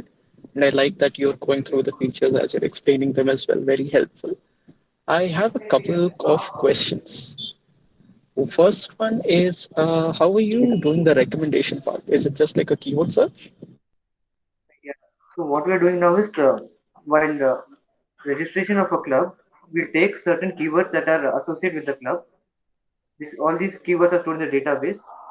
So during registration, we'll take hobbies and interests from a drop-down list, which will have list of all the keywords, and we are doing the keyword matching with all the clubs, and whichever matches we are recommending those to. This is just What for hap- now. In the future scope, we will use AIML for the recommendation. Yeah, we were planning to use the TF IDF library Okay. in Java, All right. but All we right. could not. What happens if there's more than one match for your keywords, or if there are multiple matches for your keywords? Different So multiple matches. yeah, they will represent tell all the matching clubs. And ranking Like, is random for them, or do you also have a method to rank them when they show up on your screen? we don't rank them. We just what are the matching keywords with respect to the club. We just show all those clubs, like in a random order. Okay, okay. I asked specifically because when you showed me the demo, code RIT was the first recommendation. Now I wanted to know if that was a hard-coded one, or if you there was a Actually, due reason to that was the first one. What's the time reason, constraints, we could not wHACKiest? integrate the API, but it's fully hosted and deployed. So I can show it in Postman if you want. So one more point. So in that screen, specific screen, there actually were given two APIs. So one was for all the clubs, and like you might not have seen, like there is one Guys, more there is text a for text. One of you, please mute. Thank you. so there is one more for recommendations. Like we were calling the API, but we are getting some error. So because of that, we are not able to show that. The recommended All right, all right. API is actually working, but we did not get enough time to integrate it. Cool, cool. That makes sense. Hey, team, I really liked your idea. I find it very crisp, especially I can totally relate to what you're trying to solve. But I want to hear it from you. What exactly does the orientation not solve that you are trying to solve? I know that there are announcements and you know the recommendations, but I want to hear it from you. What do you think? You have that orientation, right, where all clubs come actually and tell you that we exist, and this is also doing something similar. Do you want to shed some light on that? Yeah. So what about new clubs that are not like they don't come in orientation? Let me answer. So actually, for talking about the orientation part, sometimes students may not be able to attend the orientation. So so due to that problem, he cannot, maybe he is not able to know the which club is what is that about. So this is basically he can use anytime. He can refer to it. So it's a simple thing he can refer. Yeah, All and right. No, moreover, I'm right now, convinced. I'm convinced. I just wanted to hear it from you guys. That's fine.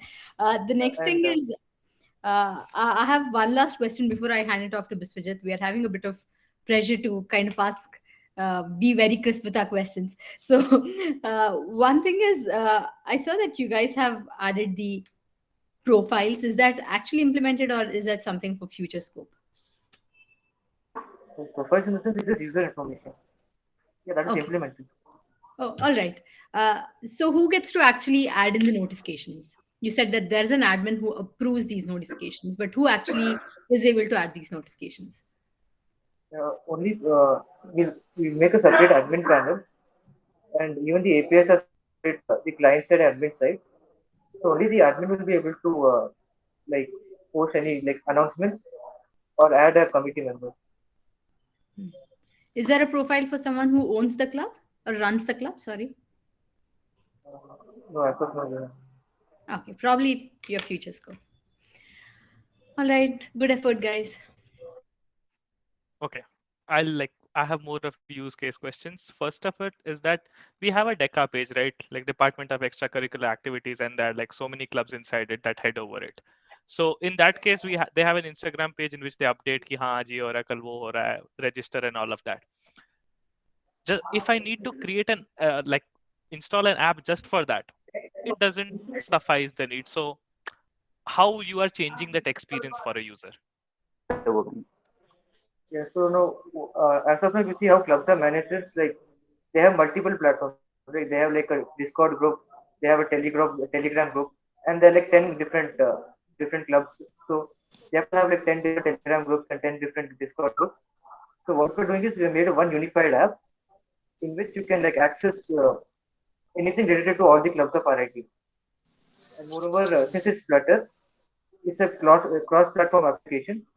So it also has a web view, so which can be integrated into any other application like MSRT Connect. They can like build like use the app as a layer for that. Okay, another question. You showed me the swipe right, swipe left feature where you're actually choosing partners for a hackathon and all of that, right? So what happens once you swipe right? Like, do you get their, email ID, WhatsApp number? How do you, like, after that, what do you? Actually, it's the UI part. Yes, we know. So like we after swiping right, so we had thought of like implementing messaging. So we built the API, but I couldn't integrate it.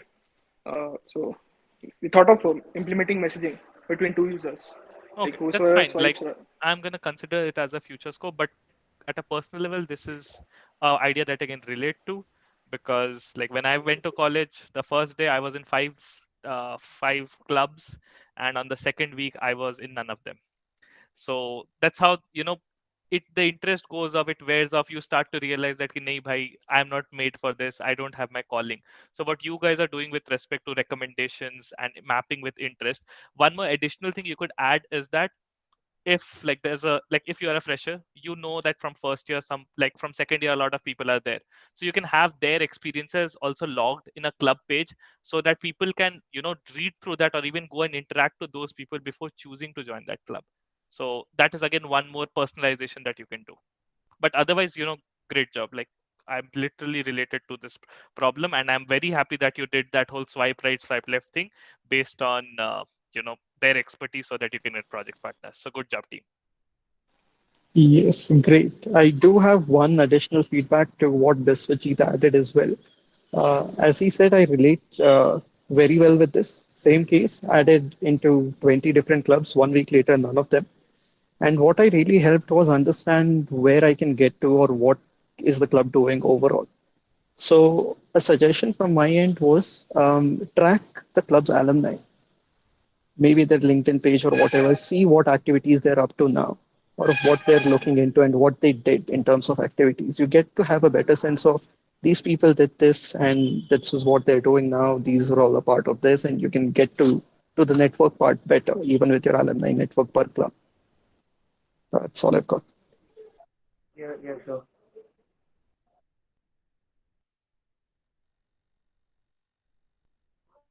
Any more questions? No, thank you, team. Like that's all from our end. Thank you very much. Thank you. Thank you.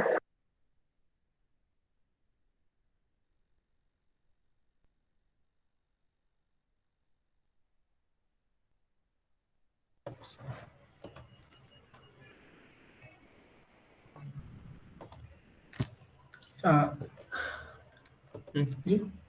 should we start? Yeah, go ahead. Okay. Hello everyone. This is me, Neeraj Farke, and this is Abhishek Kaushik, and our team name is Binary Beast.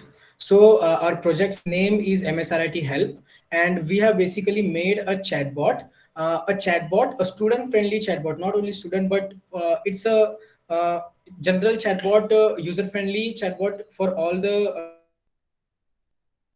and the parents. So we have divided our PPT into three parts. So the first is idea or the approach and our problem statement. The second is working and technology stack, and the third is the use case and scope. So first we will move on to the idea and approach. So we got this idea like when we were freshers. So we don't live in Bangalore. We used to live somewhere outside the Bangalore. We live somewhere outside the Bangalore in other states.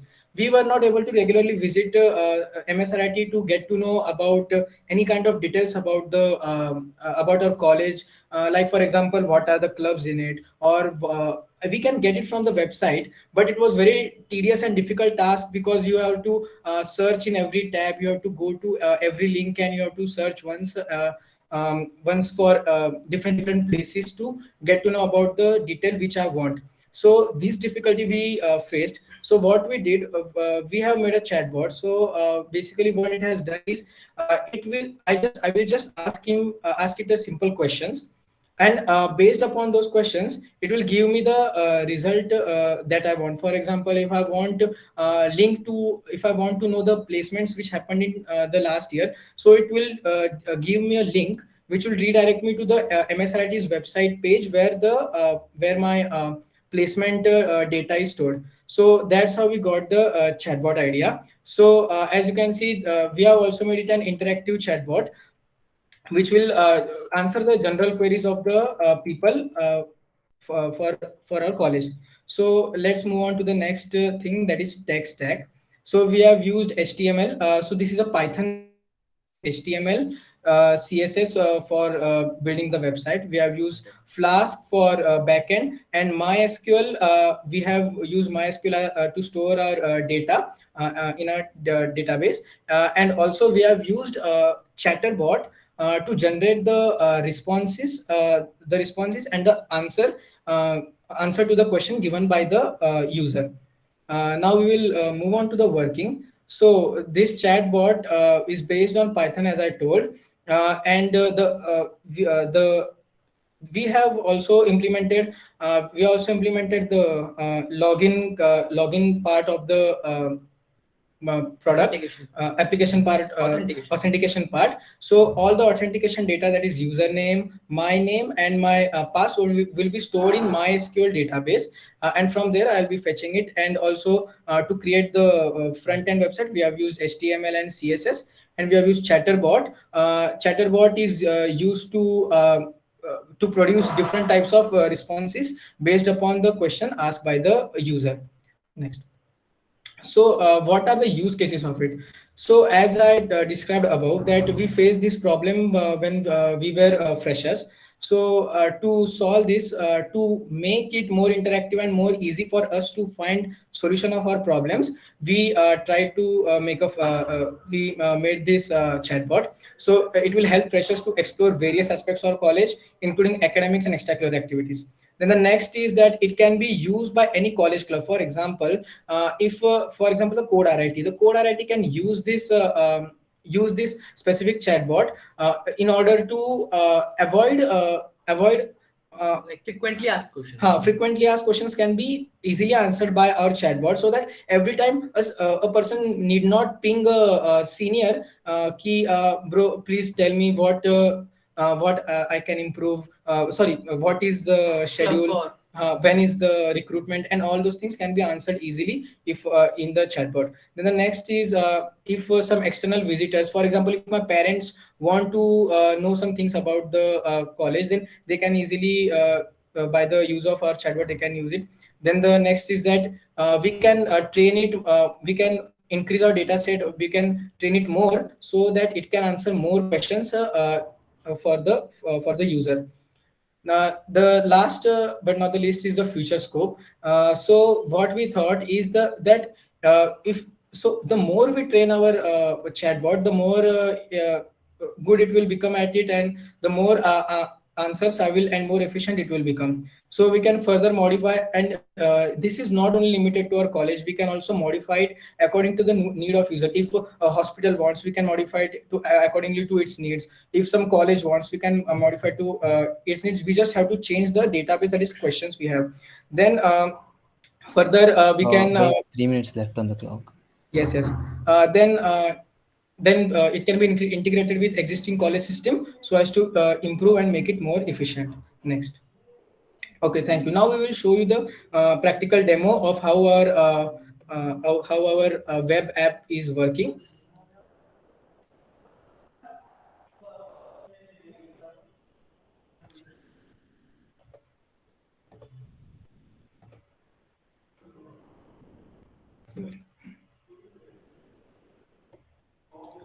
So first we will show you that we have put two options, that is login and create an account. So you can click on create an account.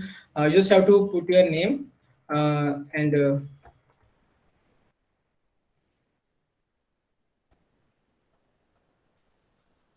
your email address.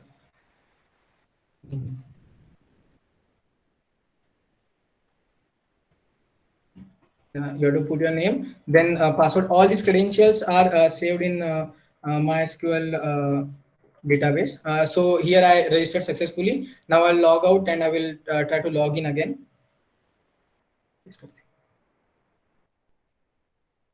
The password which we have.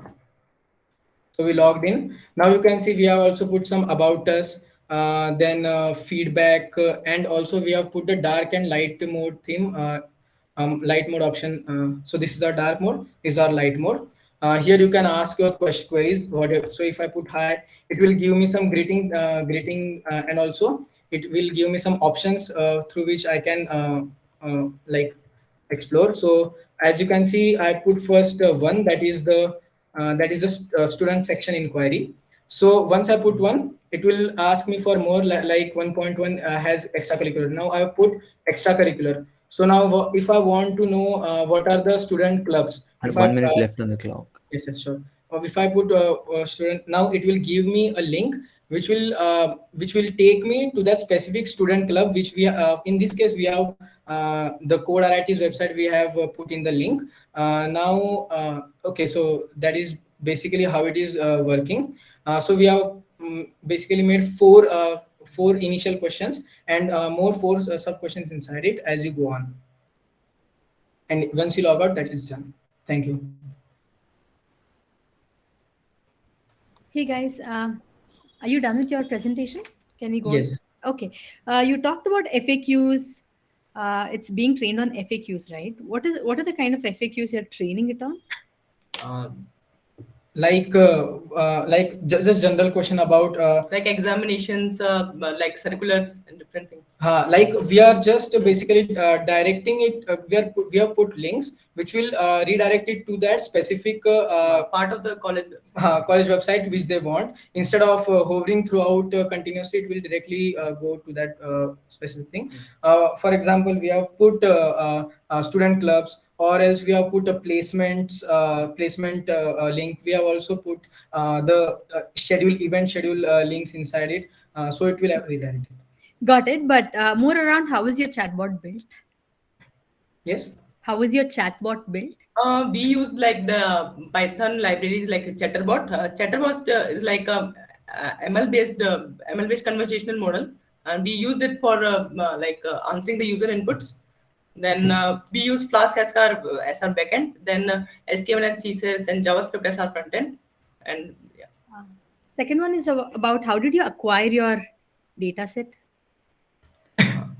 We made it based on the general questions a person, That could a be fresher asked. can get. Yes.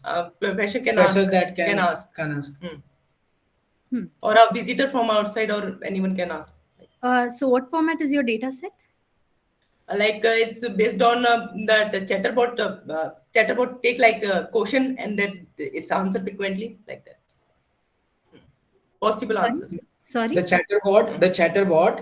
Basically, in the data set, what you have to put is first you have to put the query which the user can put, and below possible answer. It's possible answer. You have to put below it. That's how it works. All right, then how would this work for a very specific setting like Ramaya, right, where placements happen at a certain time, and then they, types of companies come at different points of time, and then there's a second season. So how would you, how would it respond to such queries? We can train it for the specific for the something specific we want or else we have put links to the specific part where it will redirect and take me to that specific specific PDF where the list of the placement is there. So the MSRIT college will update its PDF every year, right? So every year the link is going to be updated. So accordingly we will also. So you manually take the link, or you? Yeah, manually we took it.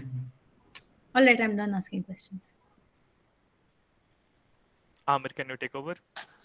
Sure. Hi guys. I went through your idea. I had a couple questions. Let's get started, right? So the first thing I had was, this seems like a lot of setup work. Now, in my regular line of work, what we prefer is we build some sort of a solution, and all of the touch points required from the developer's end or from the user's end don't require IO operations as such, right? Now, what I mean by that is, if you sign up for a new website or a new PDF is being uploaded, you have to enter data manually for your chatbot to work. Yes. Yeah. Yes. So is that done by design? Is there some future scope for it to be automated? And if so, how would you do it? We both are not from ML background. We are learning it. That's why we search from Python libraries so that we can execute it. In future, we are we will upgrade it according to as we learn things, new things. This specific Python library made us made it easy for us to manually put the question I want and the answer, possible answer which I can which the computer will generate. Okay. You said something about the placement side as well, where it will give you a link, and the placement data is usually a PDF, if I remember correctly. Yes. Is that right? Yes. Do you have an option to read through a PDF to enter the data, or that is also manual for you? So yes, that is manual only. So it will give me option like 1.2.2, I guess, is the placement link. So it will give me a link. I'll just click on the link. It will redirect me to that specific PDF part. Okay, but you see that, okay, do you know an estimate of how many students are in there in your department? 180 for CS. 180 for CS. And how many departments do we have? We have 10 to 12. 10 to 12 minimum.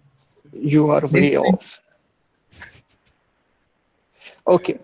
Not to take up more time, but the point I'm trying to make is, if you want something as simple as placement data itself, that means you have to enter manually how many records now. How many students got placed per department? What was their package, etc. Right? That is already given at the site of MSRIT college. But you have to enter that manually, don't you?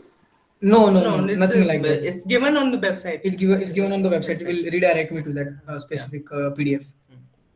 Okay, let me reiterate this. So your chatbot only redirects you to the PDF where you have to search for the placement data, scroll through and search for it by yourself. As of now, it is like that only. Okay, all right. I don't have any other questions apart from the chatbot part, but as you said, you're new to this, so you're still looking through. So I'll reserve my judgment for the time being. Ananya, Viswajit? Yeah, I don't have questions as such. I think Amir and Ananya have covered most of it. I do have a suggestion. Since you're not building a website, since you're not building an app, you're going for a chatbot, right? So there are a lot of company that they actually provide, building chatbots. So they will give you the whole infrastructure. All you need to play around with is the AI part of it, because you mentioned about training it. You mentioned about, giving suggestions based on Yes. frequent questions and all of that. Yes. So like in the meeting chat itself, I pasted one link. There's one company called Communicate, and we used it for one of our hackathons.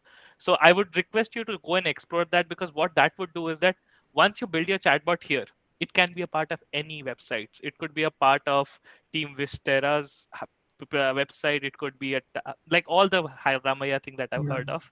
So it could be a part of all the websites, and then there's a uniformity that comes in also with it, right? So Yeah. if you go with a standard कि नहीं हम खुद का ही chatbot बनाएंगे, and then there's a question answer system, it becomes a little rigid whenever you're trying to play around with it. So that's Right. one feedback.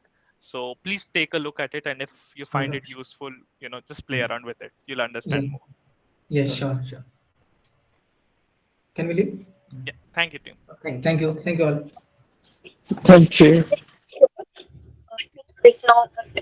Not roll. You're up.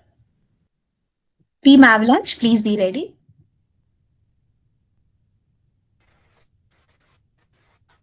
Hello. Hi, team. Yeah, so we are team Not Troll. Our team members are myself, Rohan, Kshitij, and Surya. So I'll just share my screen. So our idea is that our problem statement is basically that students in our college face a lot of issues in finding like-minded people. So what happens is that sometimes you are really interested in one thing, and then you can't really find people who are interested in the same things as you, and it becomes hard to find friends like that. So that's one issue we wanted to solve. And while on that, we also realized that there's food issues. Like many people who stay in hostels and stuff, they don't really have good food options. Many people complain about hostel foods not being up to the mark, so they consequently look for options outside whatever is possible. And in most cases, these options are not affordable. So we wanted to solve these both issues mainly. So the solution we came up with was a website, and it's called PeerNet, which basically provides a platform where all of this can combine, and it is divided into two sections. One is communities and one is food navigators. So in communities, what happens is you enter our website, and then you meet. You can. I'll just show the website in a way.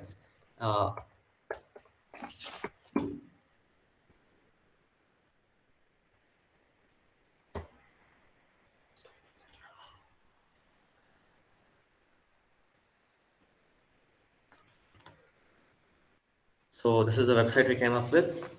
So what happens when you go to the login pages? This is our landing page, and it also has a chatbot inbuilt where you can talk with it, and it will guide you through how to use our whole website.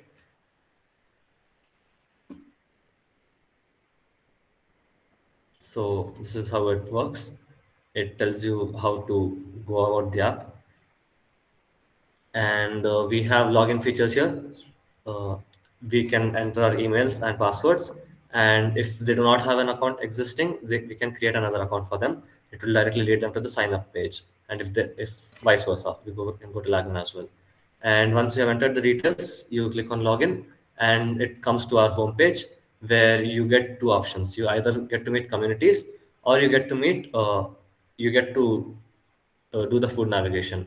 So firstly, talking about communities, once you click on this, you come to see that there's many other communities mentioned of not a lot of people who are interested in it. So sometimes people really find it hard to find gym partners, and coming here can really help them in finding. So like you join communities, and you can uh, get to interact with other people.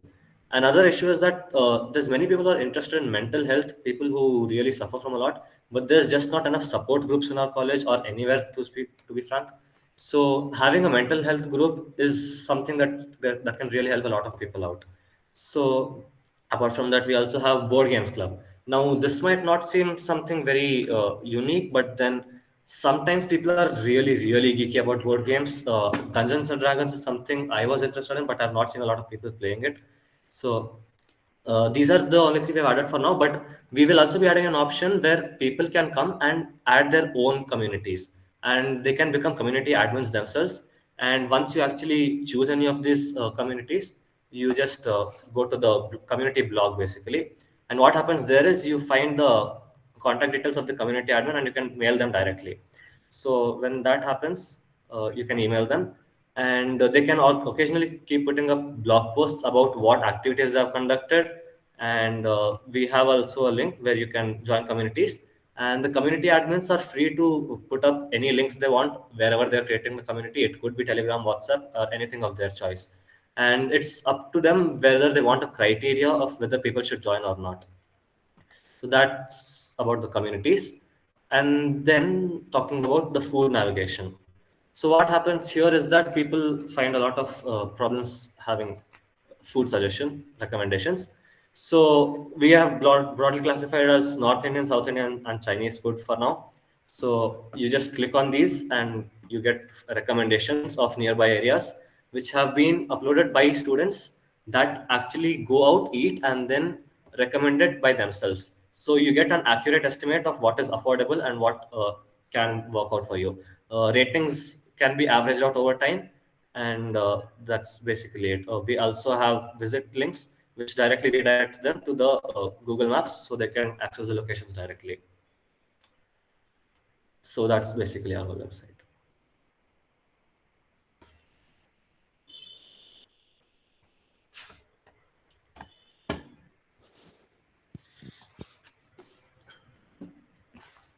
Ananya, Amir, any of you would like to go first? One thing is about the food navigator. Yeah. I feel that food navigator overlaps a lot with already existing options out there. So the overlapping options are okay, fine. This is for college students.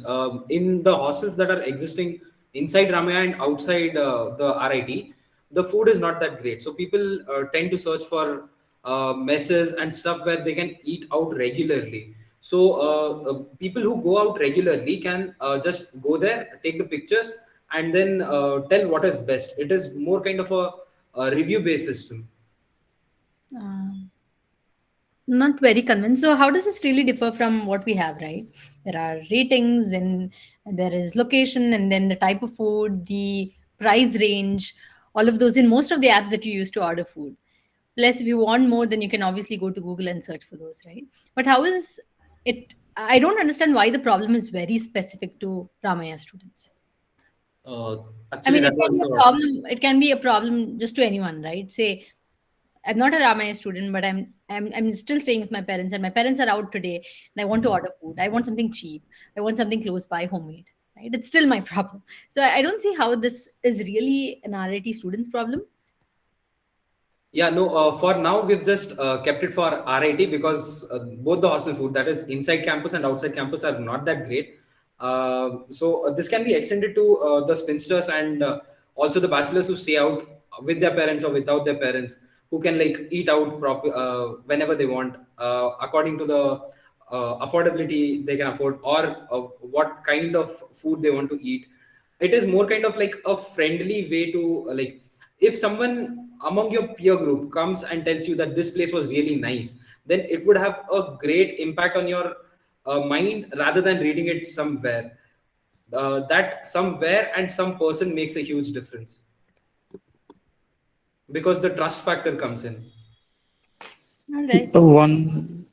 Sorry, this doesn't sit well with me. You're telling me someone you know will write a review about a place Yeah. that you are all in the same geographical location of, and you will then trust the review instead of talking to them? No, taking the scenario of RIT, that is, you are a student and the person who is writing a review is also a student. So there is high chance that you've talked to that person once, at least once. Man, I stayed in the hostel 4 years. Yeah. Biswajit stayed in the same hostel. Do you know how many times we interacted in total? Yeah, that is true. But you've stayed in the hostel, so you know how food facilities is there. Like the situation over there is.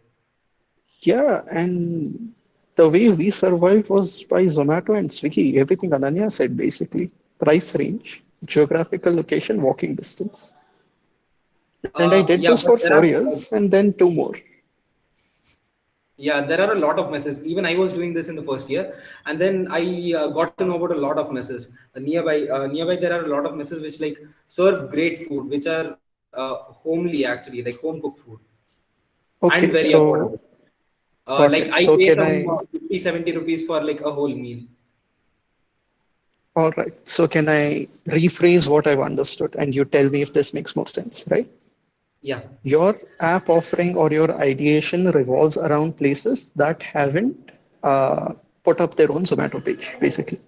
yeah, Okay, so it's for messes and small shop openings that are around particular geographical locations that haven't had time or the resources to put a listing on Zomato, Swiggy, etc. yeah. And this listing, how are you're gonna make this listing happen via users rather than the restaurant itself? Yes. We are not going to be creating a listing. We are going to be having many students join the website. And since people are going to be, some of them are food enthusiasts, so they would actually want to give out reviews. They can use this as a platform where they can give out such reviews and simultaneously help out other students in college as well. Also, I would like Okay. to take this chance to mention that food is not the only option we are solving. We are also solving a huge part, that is communities. That's also a major part of our solution here. Okay, okay. I disagreed with the Also, idea. Now I disagree with the concept as well. Um, okay, also I like we think. had one more idea Hmm. with it. One more idea, as in the accommodation. When I had first come to RIT, there was like a problem with accommodation. That is, hostels are not up to the mark over here. So what people can do is, if somebody stays in a flat or something and is an RIT student, then they can list it out on the website along with the food stuff. As in, like we can make one more subsection that is for accommodation also. This is also an add-on. Hey, I like the Okay. accommodation part of it. I think that would have been a better use case for RIT students than the food. Reason being because students in RIT would want to probably have roommates from the same college, right? And I think that Yeah. would have been a slightly better use case than your food one.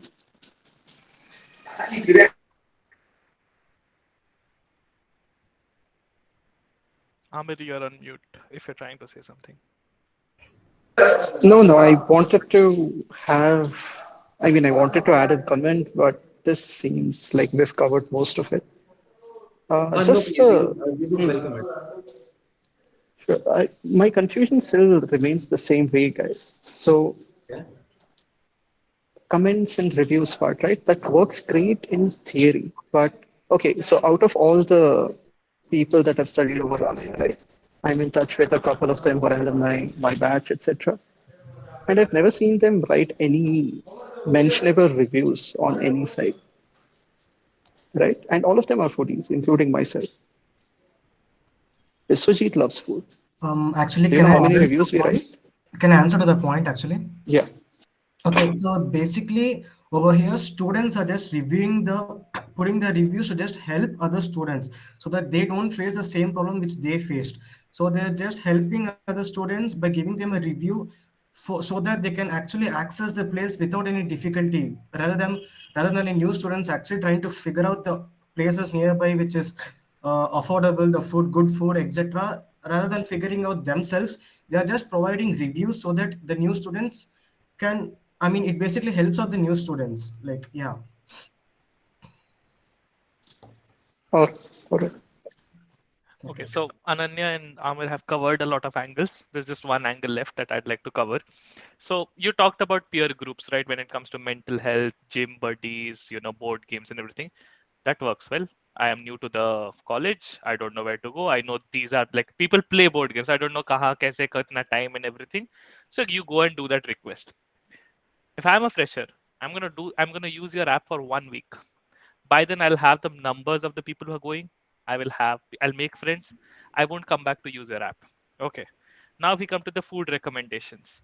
For like again, if I take into consideration, okay, your people are writing reviews, people are catering to those reviews and going to those places, right? But you get bored of it. with me, like I was staying in hostel, and like I used to go for lunch, especially only for mess. Otherwise, I'll go out. So I used to have like मथिकरी में there were like 2-3 places कि आज यहाँ खाएंगे, कल वहाँ खाएंगे, परसों वहाँ खाएंगे. Then Bell Road में आज यहाँ खाएंगे, कल वहाँ खाएंगे, परसों वहाँ खाएंगे. So that is a tendency that college students bring in, right, with respect to food. So if you are recommending something, फिर which is they're seeing it on the first day, they're going there once, they're going there twice, but after that it becomes obsolete. It doesn't add value opening your app because your recommendation will based on a review of someone, but he has seen that option, he's happy with it, now he wants something more. So that retainability of people, that that motivation to open your app will go away after a month. That is like at max. And I see it like after 2 days itself, like they won't have any motivation to open your app again because they know what your app has to offer and the people that they want you to meet. So how would you change that experience or improve it? Okay, I have a question for you. Like you mentioned that you stayed here for a while. I would like to take a few places name that have been more than 10-12 years in this locality. Okay, Delhi Mess is one, Thalashari is one, Zeal restaurant which has opened on the medical side, that is new, but Okay. it is good. But again, it is really That nice. is really nice. Yeah. And then opposite Delhi Mess, there is this, I forgot the name, but they make this Shawarma, Sultan. gobi Manchurian. No, Okay, Sultan is there. Sultan, They yeah. make this gobi Chinese corner. Even that is good. Yeah, so see, I Okay. still remember it. Yeah, you remember, but would you eat regularly over there? As in, like, No, would you daily go there? that's what I said. आज यहाँ जाएंगे, कल वहाँ जाएंगे, परसों वहाँ जाएंगे. I won't go Huh. daily. Yeah, but there are people who just want to eat out every day, as in they don't have any other go, and they don't want a mess service because they'll get bored of it. Okay, again, even if they want to go out eat daily, they can be आज यहाँ जाएंगे, कल वहाँ जाएंगे, परसों वहाँ जाएंगे. That daily thing suffices. They get variety, they get a different taste, and it's a different experience every time. So this works better than going to a mess daily. Okay, there are a lot of messes nearby actually, which are pretty good, which are not listed anywhere. So It's fine. It's fine for you to explore, but as Anya said, Google Pay, there are a lot of reviews. You mentioned that, a peer writing a review is different from an unknown person writing a review. yeah. But the only difference that I see is, pehle, you were reading it on Google. Now you're reading it on an app. So it's not a person saying, it's just another place saying. So experience as a user still remains the same. So the redundancy continues. So like Anya said, the accommodation thing would have been like a better catch because that is like a pinpoint, and every like 6 months after a semester somebody would like to move to a new PG. So the problem remains. It is not like ek din hone ke baad chhut gaya. But with respect to food, it's like ek do bar suggestion mil gaya, then if they don't like it, they won't open your app again. So yeah, you could have looked into more scenarios around RIT students.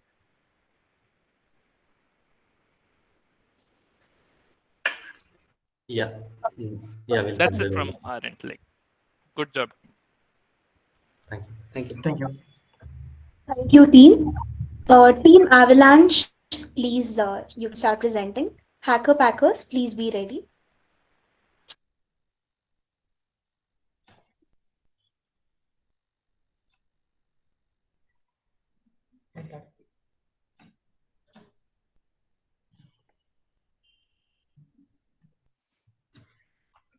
Yeah. Hello everyone. My name is Aditya SK. I'm from Team Avalanche. I will be running my PowerPoint. Yeah. So me along with Abhinav Singh, we are part of Team Avalanche. We are first years. Okay. So Avalanche fitness. Fitness is our passion.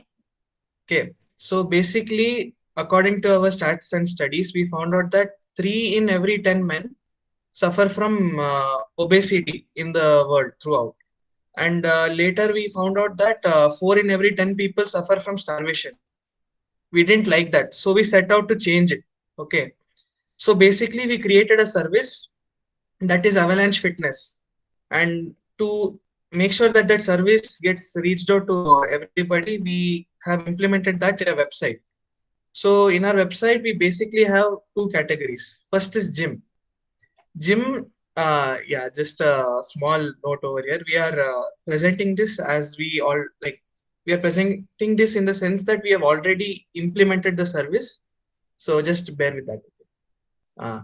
So in our gym, we give you access to over 160 gyms, which we have partnered across over 8 major cities. And using our state-of-the-art algorithms, we can give personalized training plans based on your likes and your wishes. We monitor your gains on a regular basis and dynamically allot training schedules. In the sense that we don't wait for like you to upload anything. We want you to come to a gym which you have taken a membership, and we want you to work out over there. And then later we will monitor your not us in the sense us, like the trainers over there that are under us, they will monitor that, and they will upload the this onto our portal, and based on that we can give more and more feedback and more training plans. And yeah, in the fitness compete part, this is our main fitness compete is our main tool. Okay, so people usually when they go to gyms, they look for gym buddies, like people whom they can work out with.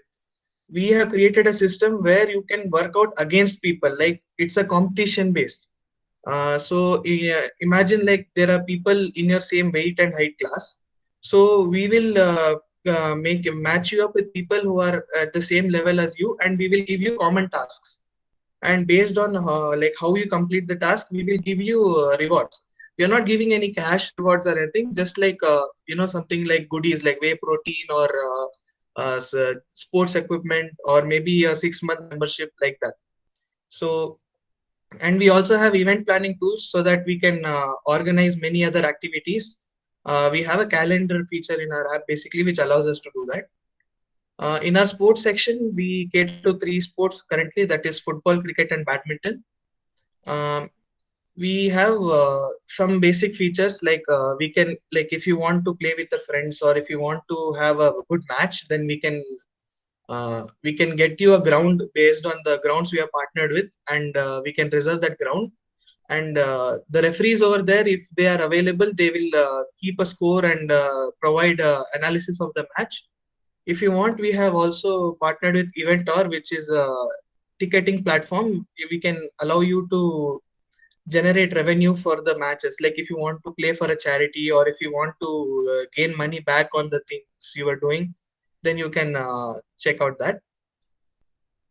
Basically, our future scope and feasibility, our business model is very interesting. See, we don't take money from customers. We don't take money. It's basically like we are providing gym with exposures and inflow of customers. The gym get money from the customers, and the gym pay a small percentage of that to us as commission. We don't take any money from the customers. This also works out very well because when the customers don't pay us money and we provide all these facilities, they want to keep coming back because they think that this feature is like it's free, but actually it's kind of not. But then it's it works out better than going to a normal this one. We have also feature, we will implement it later, that allows us to connect over video call so that they can work out together. And we have a built-in exercise tracking system that allows to see each other's progress and workout history. Like you want to compare yourself with people who are in the same weight and height class as you. So then we provide anonymous results, like this person is there, and this is what he has done this week. So that is what we are doing. And this is our links. Okay, now we will move on to the website. This is our landing page for Avalanche Fitness. Once you land, you will notice our yeah. Once you land on our website, you can see our landing page. It's mainly for motivation at this point. Later, we have a fitness compete program over here. This website is basically divided into 3 parts: gym, the fitness compete, and sports. So basically, when you go to gym, you get a small recap about what we do over here. Then we allow you to log into our page so that you can access our systems. You just need to make an account with us, and you are ready to use our features. And you need to take a gym membership. Then we go to sports. We cater to three sports: football, cricket, and badminton. All three of them, we have locations based in many cities. The maps are interactive. You can see where all our locations are. Then we have a network of many gyms, and we have a lot of experience in this. And now for the dark mode implementation, we have this icon over here. When you press this, it enables dark mode on the website. Just to enable light mode again, you just have to press this one again. And for our login, we just go down to here. We go to login. This is our login page. You enter your name and email. We basically have a MySQL running, which checks your name and against a database. If you don't have an account, you can just sign up over here. We will receive an email, then we can add your account. As of now, we don't have a system to add accounts automatically. We have to do it manually by ourselves. But once we have done that, you can just sign in. We have a test account for to check it out. Yeah, this is the dashboard. So basically, we have evaluations like body mass. Then like you get exact details like what it is. Then 1 minute left on the clock. yeah. Then you can see yours and your fitness buddies progress throughout the season that you are working at. And here are the tasks which you have to complete. We encourage, we not encourage, we want people to come to gyms because the discipline required in maintaining fitness is required. Because if you don't have discipline, then once you achieve your goals, you can just slack off. That's not something we want. We want discipline. So everything is customized based on the user, but for everything, we just want discipline from the user. The most difficult part of the user is to just come to our gym. After that, everything is in the trainer's hands. We will take care of everything else. Yeah. Any questions? Hey, Aditya and team. I just want to know, when you say, is this actually being used right now? Because No. at least from the narrative, it seemed like you have partnered with actual 180 gyms. So I just want to be clear whether it's something that's running in reality or something that you're planning to do when this stuff as a startup. Actually, this seems like a feasible website to run, but we are not currently planning on running it right now. We just created the concept for this hackathon. Wait, so how did you get the 180 gym number? Yeah, we did tell you in the note that we are presenting this like we already have gyms partnered. So, like we're just telling it as if the service is already running in that perspective. Okay, I get creativity. Yeah. Okay, but that's a little. Yeah, it's you a see bit how that far-fetched, changes but, perspectives, no? Yeah, it changes. Because now, I would now be great if you had actually partnered up. I would be grading you as if you were cult fit. 180 gyms, 6% body fat on a chat in the dashboard. Yeah. So, but but now thing is, that no, changes, for the, right? Yeah, for the 24 hours, like we had to present something. We were like halfway across through the challenge when we noticed such things, but we decided to go with that. Okay. I think personally for me, it would have been a better pivot if we didn't talk as much about the business model, but the ideation and the coding part itself. But that's Yeah. all right. It's okay. Hey, is the login actually working? Yeah, there's a MySQL database, and basically, right now it's kind of buggy, but we have an encryption algorithm on the program. It's SHA-128. Yeah, it's SHA-128. It authenticates on a MySQL database. I don't think I uploaded Your the front end database. is actually connected to the back end. I don't think I uploaded the SQL part of the code. All right.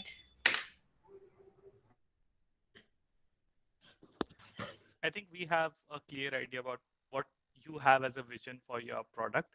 A few feedback points that I'd like to give you is, like, you have made a lot of pages on websites. There's a lot of content, but how much of it is useful is still a big question mark. So you might have to think about it. Okay, what information is useful there? Secondly, I suddenly was taken by surprise when I saw that data dashboard. There's this Yeah. body fat, there's this that.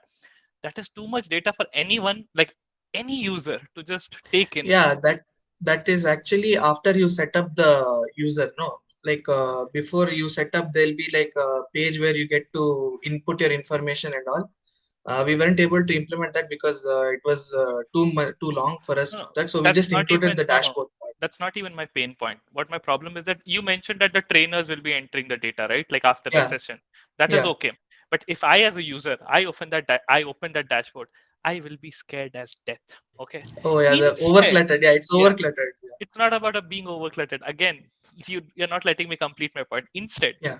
based on that data, whatever insights, whatever human-like insights you can give, is that okay, you have burned this much calories, you are this much away from your goal for having this. I don't want to see graphs. I don't want to see numbers. I just want to see whatever I've done, how much closer it has brought me towards my goal, or how much away it has pushed me.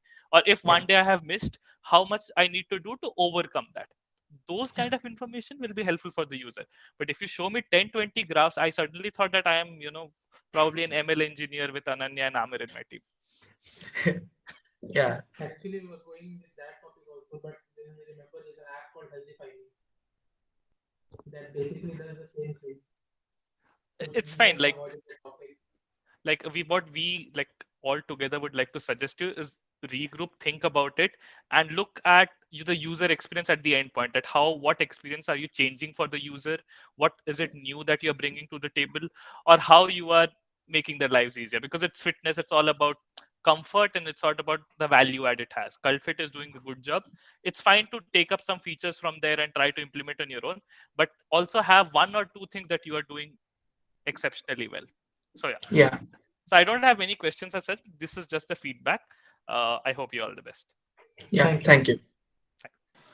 Thank you. Also, it added something I really liked or that lit up my mood a little bit was the Giga chat in the background. And then Yeah. Andrew Tate with Jesse Weissman, is it? Yeah. Coleman. Yeah. Ronnie No, Coleman. no, not Ronnie Coleman. The Stay Relentless guy, right next to uh, who was it? Andrew Tate. If you're thinking at a 180 gym perspective, please don't put those two in. Yeah. Yeah. Okay. Otherwise, very fun to look at. That's Yeah. all, guys. Great job. Yeah. Yeah. Thank you. Thank you, Team Avalanche. Hacker Packers, you're up next. Meanwhile, Hopscotch Butterscotch, please be ready. Yeah, am I audible firstly? Yeah. Okay, cool. So we'll take over. Just a second, I'm not able to. Yeah. Is my screen visible at the first, please? Yeah, now it is. Okay, thank you for that. So, a pleasant good evening to all. We are Hacker Packers, and we present to you Traventer. So, firstly, we talk about Hacker Packers. We are a team of three, that is Devin, myself, Abhishek, and Lika. And we came up a problem statement saying that what about the travel market? No one considers a platform where you talk about a market. We all think about tech related and everything, but we all like we want to think about our country economy and certain things. So this would be a better platform to pitch in the idea is what I felt, and we came up with this particular idea. So travel market is one of the biggest, largest Indian economy. It gives you a lot of insights to Indian economy, and it includes the small businesses, the local vendors, and these particular small markets basically. But nowadays, due to urbanization and all technological era, what is happening is that the whole small business and everything is being ruined. For example, let me give you an example. If you are a constant what do you call passenger between Bangalore to Mysore, there's something called Chanpatna is a place where you get a wooden toys. But due to the highway, due to the new national highway which has been built, the whole business has been flop over there. So using the tourism as a key, we are going to boom the whole small business is what our idea is. So we introduced Travendia. So what exactly is Travendia? It's a web page where we provide travel plans, a personalized travel plan for different age groups. And also we provide various other services which we'll be addressing in the future. So we'll explain what exactly we do. We take in the sign-in, we take all the information related to the person from using sign-in and login. And later, we take the interest and the choices of the person. For example, when you visit Reddit or Pinterest, they take your interest and based on that, they provide you feeds. So exactly, we take their choices. For example, the choice of a food. Some may some may feel that they like KFC, Domino's more interesting, and some people would be like a traditional base where they like veg restaurants and such. So we basically toggle all those things, and we create a choices and this thing of, and based on that, we create a personalized travel plan for a particular person. So when after we take the interest and choices from the person, we go to the front page, that is the main page, and in the main page, we categorize the whole thing section. For example, I'm a son to my family, and I wanna make my family wanna go somewhere now. So that time it's like a one to go where you have all the thing you have for children, you have for youths, you have for the family, for elderly people, and even for the pets. No one consider pet as a thing, and even pets need to go out, they need to be taken out for a while, and that is one kind of emotion that I also feel to take them out. So we added the pets part, and this is the whole thing that is basically a cutting edge over the other website which is there already. So when you basically choose, for example, I want to take my children or I want to go with my friends out, we basically take information based on that, and we provide and suggest a travel plan for that particular part. And after this travel plan is done, we take basically what I meant by inputs is nothing but we take the input of the duration of the days and the budget, because budget is something I feel is important. Some families feel like to go somewhere, but they don't have enough money to go there, so they back off. But we personalize it so that whatever we could in that particular budget, and we'll make sure that they'll be able to experience a good amount of time in their travel is what we basically emphasize here. So after they are done with the travel, we take their reviews and remarks, and also the intake of the expenses. Sometimes the expenses might overshoot, and that is also considered over here. And based on these inputs, we'll take it in the form of machine learning, and we'll suggest the travel plan based on the remarks and expenses to the other users. So this was all about how exactly it works. Now, there are other features which has a cutting edge over the other websites, so that will be explained by Leka. Over to Leka.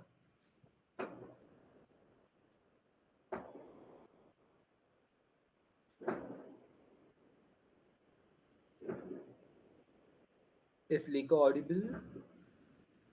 Yeah, she is. Yeah. Yeah. Yeah, cool. So 3 minutes left on the clock.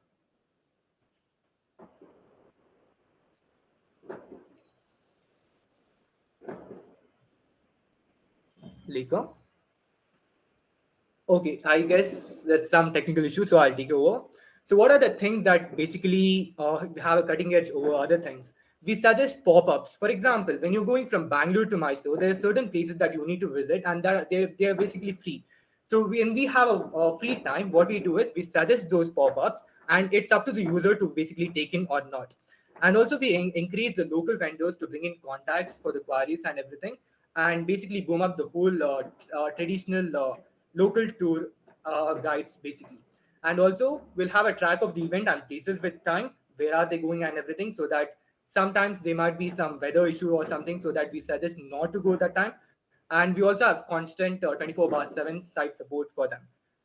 So this was all about the whole thing, and this I have already explained, that is we build our personalized this thing, and they can even modify it based on whatever they want, and we also provide those services which I have already explained. So I think the future scopes are nothing. Sorry, the future scopes are nothing but we like to build this particular whole website into this thing, we collaborate with various restaurants,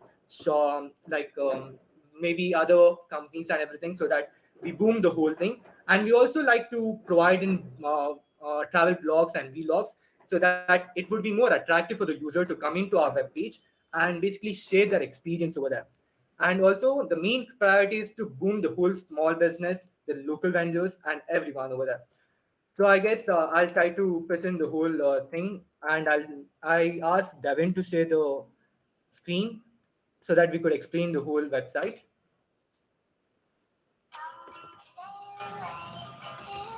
Yeah, just 2 minutes. I'll be sharing our website which we created. This is my screen visible. Yes, and your song is audible too. Uh, yes. Okay. So this is our website, Trav India. This You is have what one we more have minute created. left. We basically have different categories for the individuals. We have a fully functional authentication page where I'm right now logged in. It's a fully functional authentication page. The backend is made through Django. Apart from this, we also have so suppose if I go to children, then it takes me to children. There's a quiz attached with it for the recommendation system. Our main USP is the recommendation system. We hopefully will attain a lot of data so as to provide best options for the people, like best places based on our recommendation system to visit. I'll try to interrupt because he just went forward. Can you go back, Devin, please? Yes. So what exactly happens after the login and sign in part? We take the information, that is, the enter the quiz part. Can you go with that, please? Yes. So basically, what we ask over here is like, what season do you travel the most? Like summer, winter, or something like that. Go forward, please. And what are the choices of food? KFC, McDonald's, Subway, all those things. What is your choice of stay? And what is your interest in visiting places? And later, what is that thing that is makes you memorable on certain things? I'm just hurrying up because there's no time. There's a time constraint which has been put up, so please do mind that. And later we'll give up a glimpse about what exactly we are, and we provide services like children and every family, elderly people, youths, because we like to customize it for the age groups of different people. Children like to go on an educational trip, family likes to go on a temple visit or something like that, youth like to go on hiking. We have a different plan for different age categories. And when you go to children part, when you click on children, we take the input from the enter details. So what exactly we're going to take is that one, the destination, where you want to go basically. And secondly, we talk about, yeah. Secondly, we talk about the start of the journey, the end of the journey, and the budget that you want to spend in this particular journey. So based on the budget, we customize the whole travel plan for them, and we provide them the option for customizing if they need to. And based on Guys, time's up. yeah, can we just it's just two more, We one just more. wanted to like that we added the toggle button for changing the colors as our task, and we also have a fully fledged authentication system which is made through Django. And we We'll show also you have the the routes and everything. If you could just scroll down, backend. please.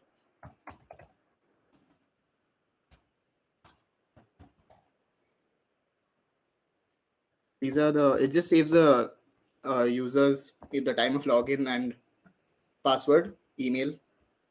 It's a fully fledged authentication system. Right now we haven't integrated the forms yet.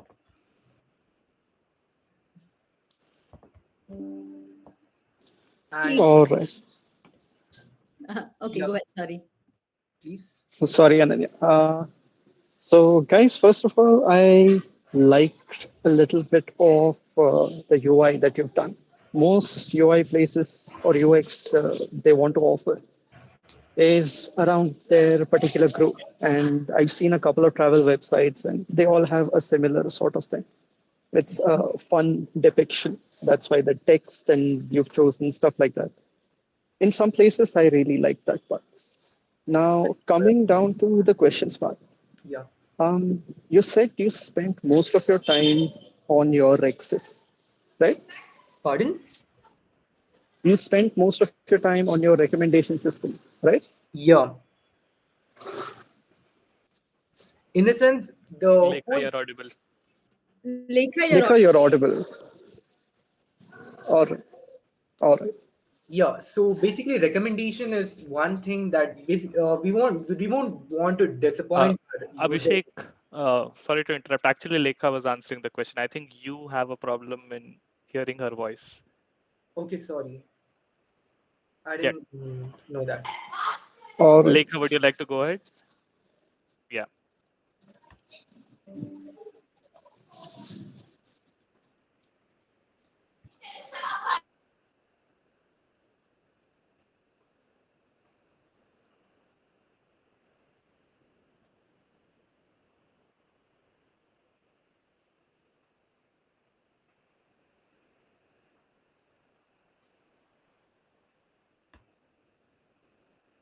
Hello.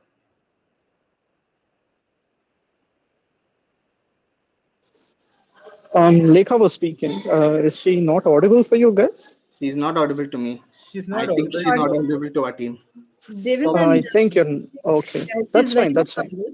Sorry for the inconvenience though. We didn't know about That's it. fine. That's completely fine. Tech is a little weird. Lekha, I think, yeah, I'll just continue communicating. All right. Right. I understand that that's been your focus, but I'm more interested in what recommendation that is. It relies on a long or a No, big user base, right? yeah, just would like to say, like, so what we're just focusing right now is the recommendation system is what I find would be the USP. Right now we haven't, like, okay, starting off we obviously need a lot of data for the recommendations to be very successful. We can initially just start with forms, like asking questions with like 10 questions before trip and after a trip, but over the course of time, like maybe 3 months, 6 months, when our system becomes really efficient with through data analysis and machine learning, if it has very good efficiency, we would just ask like 5 questions once in 2 weeks for the consumer, and then we would recommend like really good events happening. We would further go on events. First we should destinations and events. We would also recommend later on communities, obviously. Like suppose if I like wine, drinking wine, I would say, oh, in Bangalore there's wine tasting, there's a wine tastings event happening. But this All is all. right. Cool. That's all well and good, but I still don't understand what recommendations you're doing, as in what is your feature set? What are you using as input? What? As in, Okay, first is Lekha, and I'm not able to hear Lekha's voice. So Yeah, Lekha was answering. Which one of you guys did the actual recommendation? I prefer if that person answered it. we actually it's a combination of both the person Lekha and I. So I'm pretty confused Okay. with that. Okay. So Do you guys have a separation on who did what?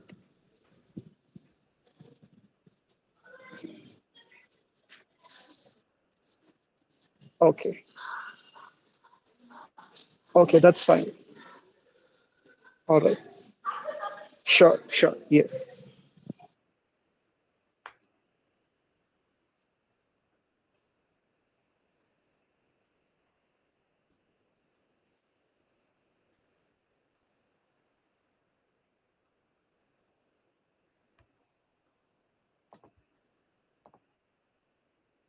Okay, and what have you used? Do you have any placeholder right now for that to happen? Yes, yes, just the recommendations part. I'm interested only in that. What is the current placeholder there? Is there a placeholder there?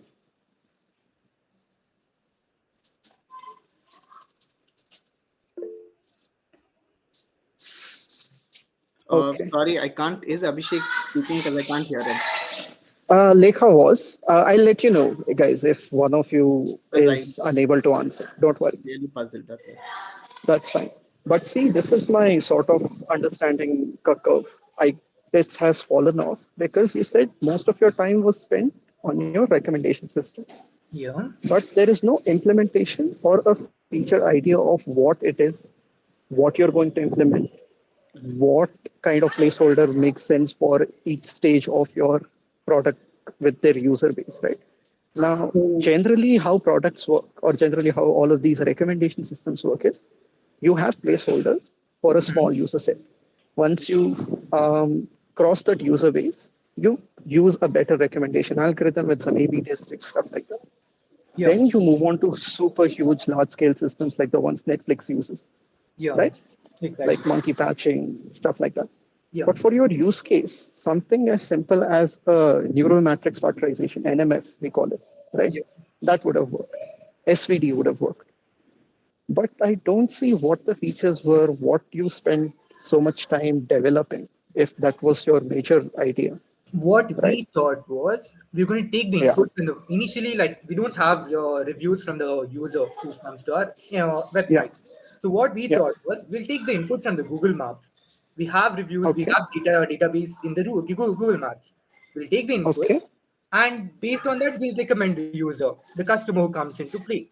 Later, we'll sure, take input from the user who basically went there. He might find a certain inconvenience or anything such. For the next got consumer it. who goes to the same place, what we are going to do is we're going to take into consideration of these remarks, and we're going to suggest the next consumer. So it's like a more like a chain reaction happening. Sure, that makes sense. So first of all, you go user, which is user-based recommendation or item-based recommendation. Then you move on to collaborative filtering, which is user and item combined. Exactly. That is And fine, but where is that implementation? implementation, yeah. Due to time constraint, we weren't able to implement that and figured out how exactly we're going to do it. And even the Okay, mentors were able to see the same thing because it's a huge thing. It's a huge market, and we need time to implement this basically in all right, practical purpose. all right. So is it fair to assume most of your dev time went into just building the login and pages for your website? No, we had basically the idea of putting it into the whole idea, but we weren't able to implement it. We weren't able to put it in a proper form, Yes, is what I'm boss. saying. Yes, but I'm asking. Okay, so if your recommendation was the USP Okay. and it's not done, you see how that looks, right? Now it looks like we're creating a static website. Okay. Yeah, because you've got an idea, but there's no implementation. And even with the idea, you have no next steps on how you would do it. Operationally, yes, but not in any tangible AI ML sense, right? Basically, what we thought was we are going to use APIs and include the machine learning because we're going to take inputs from the users, right? So based on the machine learning, we're going to recommend the next user is what we thought. Okay, got it, got it. Do you have a sample API in mind that you would like to use in future?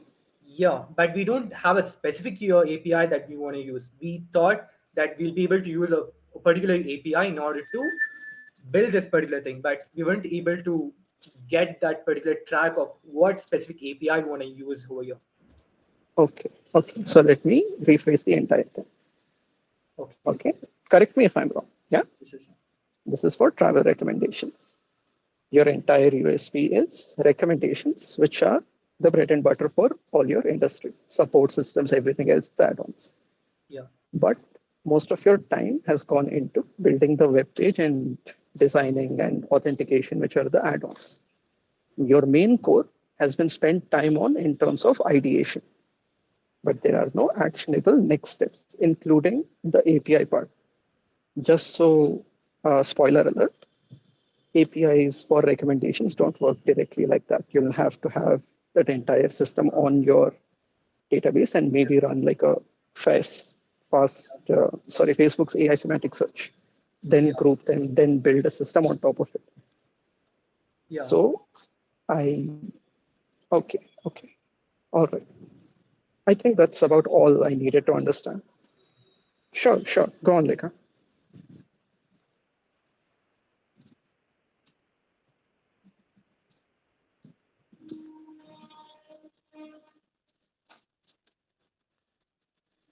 Sure, but you see how that's just a SQL query, right? On the age column, on multiple age columns, you just have to set particular numbers. That's not personalization, that's filtering.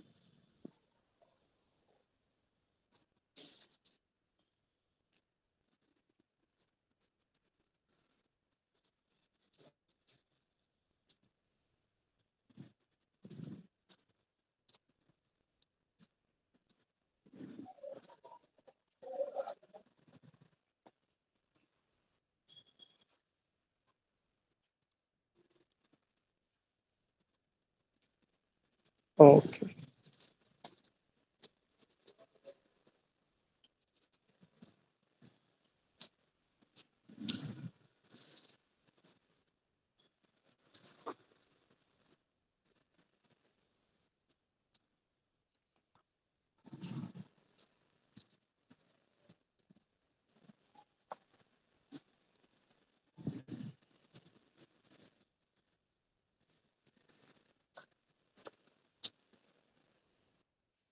Got it. But correct me if I'm wrong. Got it. Got it. But correct me if I'm wrong. There is a very complex system of if else that you can build with Google Maps that says walking, train, bus, metro, flight, whatever. It's just that filtering then, no?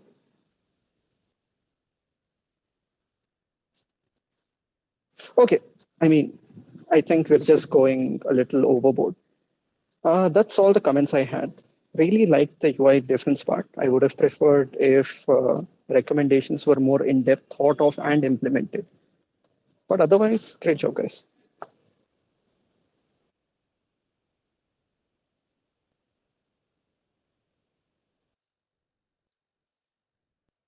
Ananya, you have anything to add here?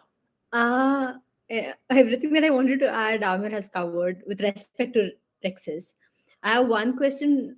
So on your website, I saw tiny messages that read, post filling the details and then choosing to get a travel plan. It said we'll get back to you in 48 hours. What really happens in those 48 hours? In that And why does 40, it take that long?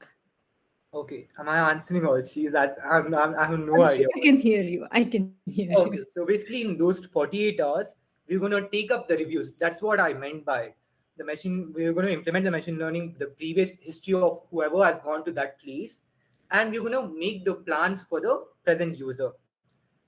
We want to make sure that because we need to consider the weathers even. What is the weather of that particular place? Is it good or not? And is it travelable for them? Because elderly people sometimes in the winter they get asthma. Certain things that need to be considered. So The those question is, things, why does it take 48 hours?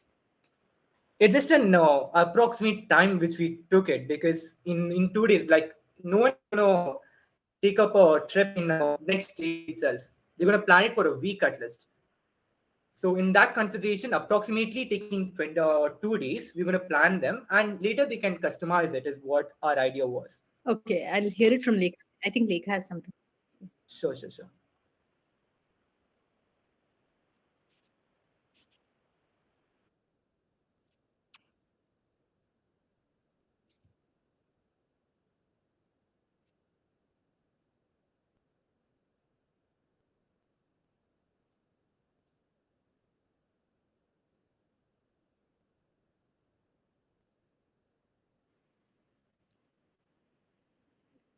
Okay, so that brings me to the question.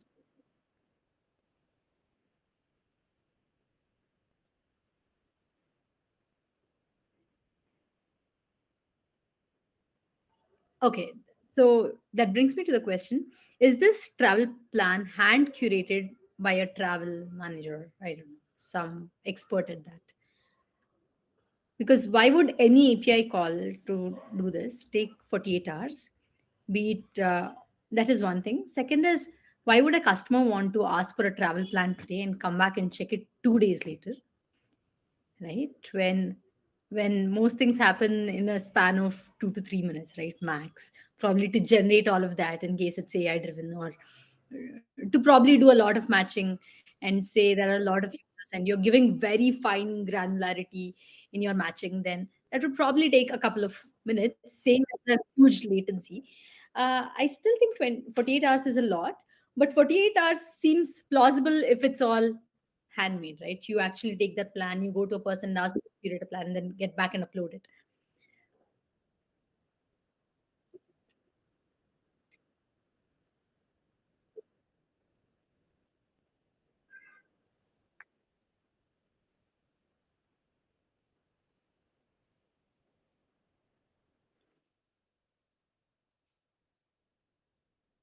All right. Got it. Thanks, guys. I'm done. Okay, so they have literally caught you by the collar and asked you a lot of questions. I'm just gonna just say what went right and what went wrong. Your presentation was great. Your UI part of your website was great, as Amir also mentioned. What went wrong is that you marketed your recommended system a lot, stating that you're bringing that personalization, this, that, which made Amir and Ananya ask a lot of questions because they wanted to know how you did it. And you had nothing when it came to the implementation. That everything went to the future scope side of things. So I think take this as a learning that if you are marketing a USP, make sure you have enough on the table to serve everyone, right? Otherwise, it'll be just the cat and mouse game. We ask a question, you try to fool us with some answer, we ask another question, and then the same thing happens. But otherwise, like on the positive side, great presentation, great website, the UI part of it, and you just need to focus on what are your standout features, and they should at least be ready or at least be backed up with possible implementation. So yeah, I don't have any questions. This is just a feedback from my end. Yeah, sure. Thanks for the Okay. feedback. Thank you. Thank you, team. Yeah. Hopscotch Butterscotch, you can start presenting. Meanwhile, the last team of this wackiest hackathon, Insomnia, please be ready.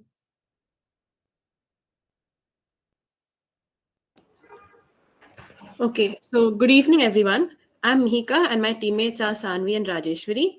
And the theme my teammates and I have decided to choose for this hackathon is college problems. So there are a variety of problems that we students face in and around college campus, and we've seen other students face these problems too. So we decided to come up with a solution that can help solve these problems and make student life easier. So there are three problems we are trying to address today in our solution. The first one is the difficulty students face in locating teachers and knowing exactly which staff room they sit in and where they're most likely to be in the college campus at different points of the time, at different times of the day. And the second one is the difficulty in locating classrooms, seminar halls, auditoriums in our campus and knowing exactly which block and which floor these classrooms are located in. And this problem is more specific to freshers who are new to campus and do not know which classroom is where in the campus. And the third one is that we wanted to implement a feature that allows one person to match and compare their timetables and schedules with another person from a different branch or a different section, a different semester, and finding slots where both are free so that they can coordinate the activities, whether they be academic or extracurricular. They can match their timetables, see when both of them are free, and then plan activities together. So we have implemented a website that helps solve the above listed problems. And over to Rajeshwari, who will explain the solution and how we have implemented it. Hello everyone. So I will present the website, but before that, I'd just like to show the UI. So since we did not get a lot of time, it is not really much well done in case of the front end or even the implementation part. So this is how the login screen looks. This is the dark and light theme. Find my teacher interface, find my class, and timetable syncers. So I would like to present the website. Just give me a second.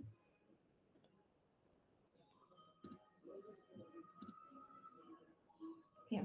So when you just open it, when you go to the link, you can just enter your USNs and date of birth. So once you're done with that, you will be directed to this screen, which has three options as of now. We did think of more elements, but for now we just have three working features. One is find my teacher, second is find my class, third is timetable syncer. We also have the dark mode toggle option on the top. So if we click on find my teacher, you get redirected to the other page. Here you just have to search the name of the teacher. We tried to scrape data from the web, like the MSRIT website, to get the names of the teacher. We succeeded in doing it in Python, but we did not have enough time to link it with the front end. So we just use the hard coded data set we got, like this set, and we just encoded it into the JavaScript code because we had to convert everything to JavaScript and we couldn't do that properly in time. So let's just say if we say Bhushan sir and we click on search, it just shows which staff room he's in. This is all coded. So according to the list indexing, we are planning to tell where which teacher is located. This is the first thing. If you go back, then there is find my class. So here we are specifying the names of the building, main block, that is Apex, ESP, and all. Here let's just say a user wants to know where is ESP 213, let's say. And if I click on search, it shows a dialog box here. We wanted to make it better, but still again, no time. So here we are telling the room number and the floor and the level, because in our college, the floor and the level never match. And it's a bit confusing for people who have joined new. So this is this we also want to incorporate features like adding where the seminar halls are located. It's just a list for which we needed data, which we didn't make it yet. So this is the second feature. The third is timetable syncer. This here is syncs two classes timetables. Like let's just say if I'm in third sem, or let's say I want to sync with someone, say fifth sem and A and B section. And if I click on search, it's just going to ask me which day it is. And I say Monday. And if I click on OK, it will show me what are the free times, what are the common empty blocks we have. So for this, we have the 15-minute break, the long break, and the 7th hour onwards. So this is what we have done till now. We had two more features, which was a to-do lister and a CG manager. We were successful in scraping the data from the Continua website to get the seats, to get the marks and everything. I do have the output, but we couldn't integrate it again. So we just needed a little bit more time for it since we couldn't. So this is all we wanted to present. Over to Sanvi. She will explain the technical part. So basically, we've just 3 minutes used. left on the clock. Uh, Thank you. We've just used HTML, CSS, and JavaScript primarily so that we could all be on the same page. And for the data scraping, we used Python, and in particular, we used Selenium, which worked. But again, the integration did not work out. So if you could see the code, so over here, what Selenium did for us was it automated the login. So continue the website. If we sent in the username and the password, it would it would automate the login and we could scrape the data that we required. And if we go back, we were also able to get images of the teachers, etc. So in a most the future scope of this project, we thought that if we had the find my teacher, we could also put in keywords like our areas of interest and find teachers who align with our areas of interest and their areas of expertise, so that it is easier for us to connect with them on an email or a mobile basis, so that we could work under them on projects, etc. And that's about it. Okay, can I go first, Ms. Vijitamar? Sure, take your time. Team, I really liked how you have prioritized what is important for your prototype. I mean, it's so crisp, and I can totally relate to what problem you're trying to solve. I think the problem is very legit. You have identified the pain point very, very well. So kudos to that.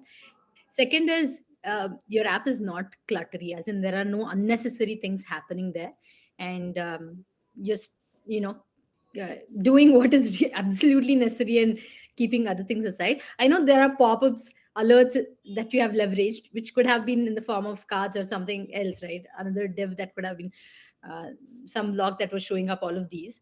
But that's fine. I think you can enhance the UI later.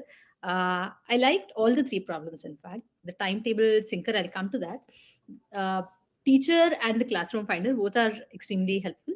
For the classroom finder, you can enhance it a tiny bit by actually showing where it lies on the map. But I know that's going to take a bit more effort, tad bit more effort, or probably put it into your locations in your map and help them We actually actually thought about that, but for that we needed like images and locations of each and every classroom, and we didn't have that kind of data. Yeah, probably you can do that as future scope. The next one is your timetable syncer. Can you explain really what you're trying to find out? Okay, from what I understood, you're trying to find out when the two timetables have common break hours. Am I right? Common Yes. free periods. Yes, you're right. All right. And uh, it would have been better if you could sync that with actually a professor's timetable. you know, because I think it would align very well with your problem statement, because I think you Yes. started off by saying that you want to make it easier for students to connect with their teachers, with their classrooms, actually be able to navigate quicker. And it would align with your first one of being able to connect with professors, where you say that I want to meet my professor. You go to the staff room, but the teacher is not there, is in another class, right? This happens to all of us a lot of times. So that would have been a good add on as well. But overall, good job, guys. Thank you. Thank you. Hi guys. As Ananya mentioned, I really related to this problem statement. And I'm not just saying that because Risha and people who worked with me or have been around me will know I am extremely great at directions. I will get lost. I once got lost in my own hostel. Uh, and that was after staying there for 3 years. So I relate to this pain point that level and floors. I don't know what genius came up with that, but I really like how this ties that well together. Only one feedback. Everything else has been covered by Ananya, I feel. There's this super cool sort of AR VR mix that Pokemon Go used to do, right? Yes, we thought Which of that is, too, but then we did not yeah, know anything about it. 360-degree beautiful. view, etc. Yeah. Yes, it's not just that, right? You can plug in what room or stuff you want to uh, go to, and then it'll just show you directions AR wise on your phone. Just follow wherever it shows, and you'll be there. So That something would like be a Google great future Street, scope. I'm sorry? but for Ramaya. Yep, yep. You'll need some sort of groundwork there, but I feel like as a solution, that's great. I also have some knowledge about Google's internal project, which does exactly this. Every location of Google's offices, they're so huge as campuses that people or nooblers who come there for the first time have trouble traversing. So they have an internal project which is very similar to this going on.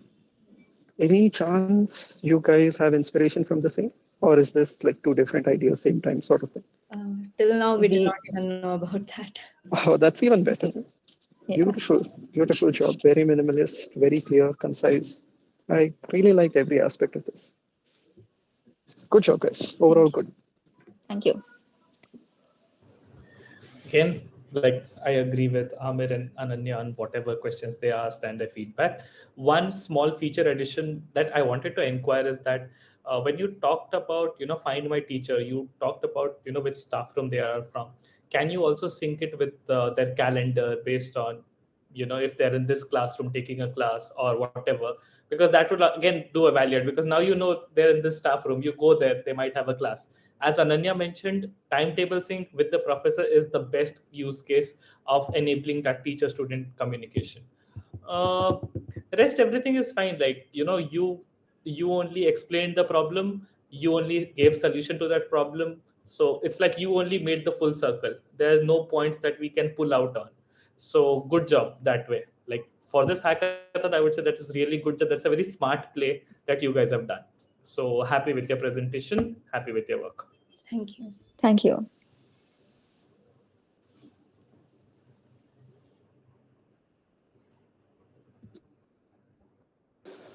Uh, just in case we haven't paid attention enough, did you guys also have a dark mode? What? A dark mode on your website? The Yeah, we did. switch, right? Yeah.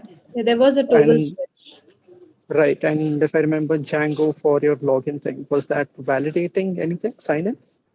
No, actually, we did not see the second task till like 1 hour before the All right. submission. So we just made the framework, and we don't actually need that data anywhere in the whole functioning of the website. So we did not. We just saved it into variables. That's all. All right. Also, sort of like a hack tip. Sorry, sort of a hack tip. When I usually don't find the requirements until the end, if it's Python, I just make it like a hash map or a dictionary, user pass, and it just basically whatever you enter just goes into a dictionary or an object if you're using JavaScript, right? A search at index it, one part of the problem is sort of handled then. Yeah, might help in Okay. future hackathons for you guys. All right. Thanks. Thank you.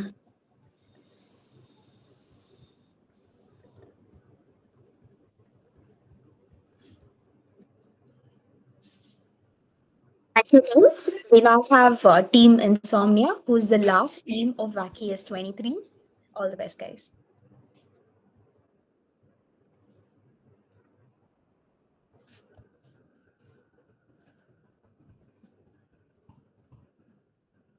Hello guys, is my voice audible? Hello. Yes. Hello. Yes. You're audible. Okay. So we are team Insomnia, and our problem statement is basically, I'll just go on with an explanation of the problems of a student. A student might face problems on Wi-Fi, mess, accommodation, and his educational stuff, his classroom problems, and everything. And for all these problems, there are different people he'll need to contact. So most of the students who I know and myself, we are lazy. We don't do it. We survive. If it doesn't kill me, it works. We be with that mentality. So we just shut our mouth and we be quiet.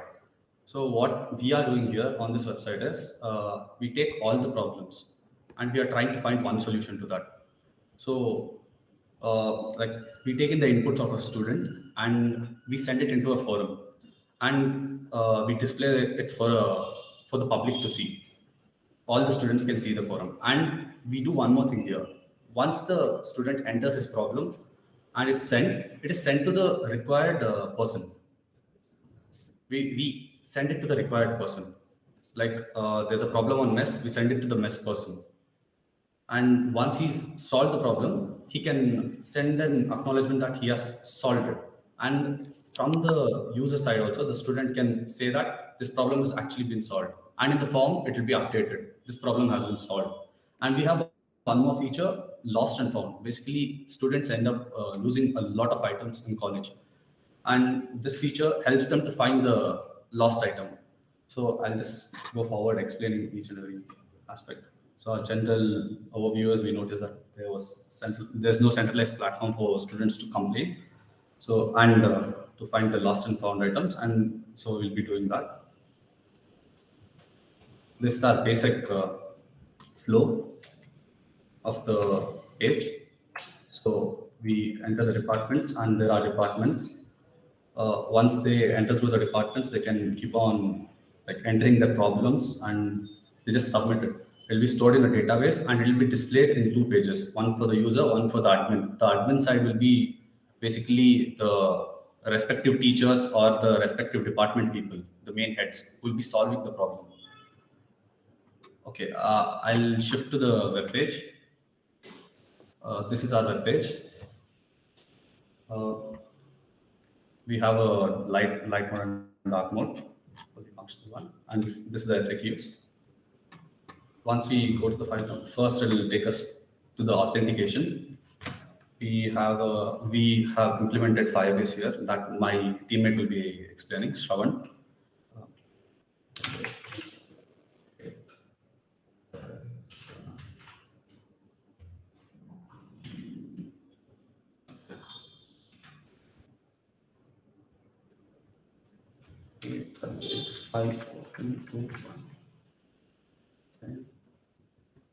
So this will be our basic dashboard.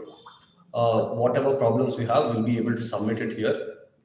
We'll have to enter our USN, the category of problem, whatever is there. We'll have to give the problem title and the problem description.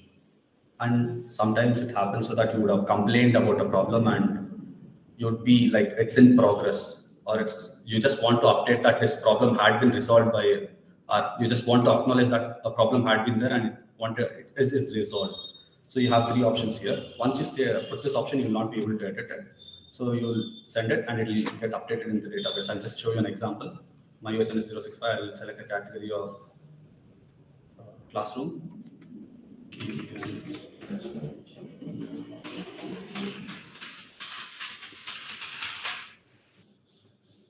Let's save it. So it goes into the database, and once I go here, it just updates here, bench. So it's in pending now. In the admin page, it will show for the required person, and he'll be actually able to edit the pending thing. He'll be able to edit it to resolve. This is one feature of our website, and one more feature is found item and lost item. So found item, we'll be able to report a person, he finds a wallet, he'll be able to report the wallet. Like we have categories for that also, basically jewelry. We have description. This description will be actually very important for our thing. We have not implemented it, but basically we'll be taking this description, the description uploaded by the finder, and we'll be matching it in the database internally, and we'll be building a percentage match, and we'll be asking the people to upload the photo also. You have 3 minutes remaining, love. Yeah. So basically we have many options, so we can select from that. So okay. Should give us some.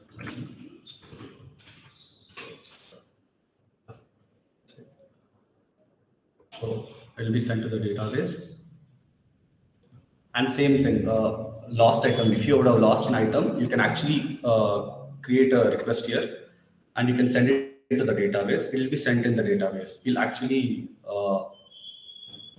we'll search for the database for the item, and we'll make a percentage profile. We have not actually implemented that, but in the backend, we'll actually generate a percentage profile, and a third person will be able to decide that this person is the best fit for the owner, and he'll be able to contact that person and make the transaction possible. And we have a blog page where we just keep on updating our things. That's it. We have a dark mode here also, and log out. Yeah, that's it. That's the complete. Yeah, just to add on something to this. So basically, our unique selling point is we have a verification system. So it's like someone, just a random person, can't come and claim that it's the object is theirs unless they give the description of what they have lost, and a person who finds it can hand it over to the legit person, instead of bothering that he's giving it to a real person or not, right? So that's a unique point for our lost and found thing. Yeah, that's it. You can I go to think. the conclusion page. We can conclude the whole project. Yeah.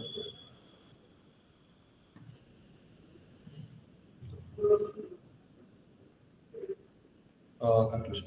It's. Yeah, we tried implementing a lot of features, but we did our best to do it in 24 hours. We were planning to implement a email feature, direct email feature from the database. We will convert that into an email and send it to the respective person.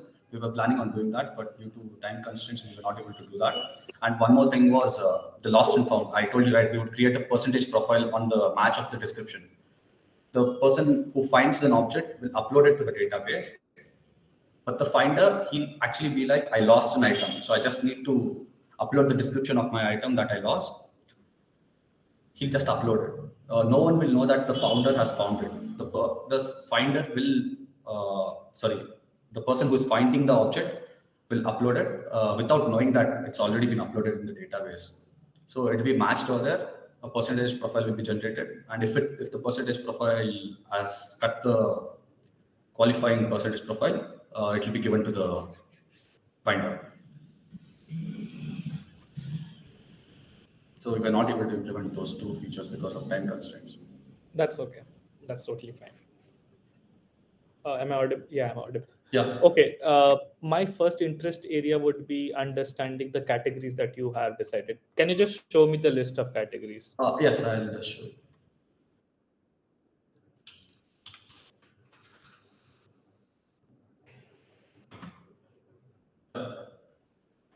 And we can actually sort it by resolved and pending. No. I mean to say category, like you mentioned, one of was bench and all of that. I just want to see the coverage. Educational academies, accommodation. We wanted to add one more category, ragging. That's also a problem in college. So. Okay, so the way I see this, the way I see your product, it's like app between the administration and the students, because currently none of that exists in Ramaya at any level. So yeah, like in that way, I think you have good coverage with respect to technical. You can actually add something with Yeah. related to exams and ID, because what happens is that you're in exam, if you forgot admit card or any of that, you could get it arranged. Otherwise, there is a admission department do that. So this one is creating ticket. Second would be like you mentioned that you have some FAQ section, right? Yes. So that section covers the general questions. If anyone wants to, just query about any issue, that works, right? Yeah. Okay. You can show that. One more thing you could add is that since I see here the only two people interacting are the administrator and students, you can add a component where student interaction happens. Like you could sell mechanical uniforms, you could sell calculators, and all of first year you use a lot of things that you don't use in second year onwards. So you could have that as an add-on portal here. Yeah. Yeah, connecting two people. Yeah, that's the whole point of our app. Is P2P connecting connection. two people. We had the basic first discussion to be a P2P transaction, the lost and found basically. Yeah. So and one more addition, what you could do is that, again, since it's a problem, even like college notes, right? Exams, there are a lot of notes, there are question papers. So I'm just looking at scenarios which I know are little different from your point of focus, since you're talking about administrators or student, but this is a feedback to add on the features. That's all. Yeah, I think we could cover all that under the education and academics. So under that, people could inquire about exams and the other things that are related to academics. And actually, I think I forgot about one feature. In lost item also, we'll have a feature to upload photos. So you have a previous photo with the item, previous photo with the watch. You'll be able to upload it. We were actually planning on implementing image thing also, image verification and everything, like matching the images. But our mentor was like, that will be too complicated for you. Think on what you can complete within 24 hours. So for now, it has to be done manually by the person who finds it. He'll be responsible.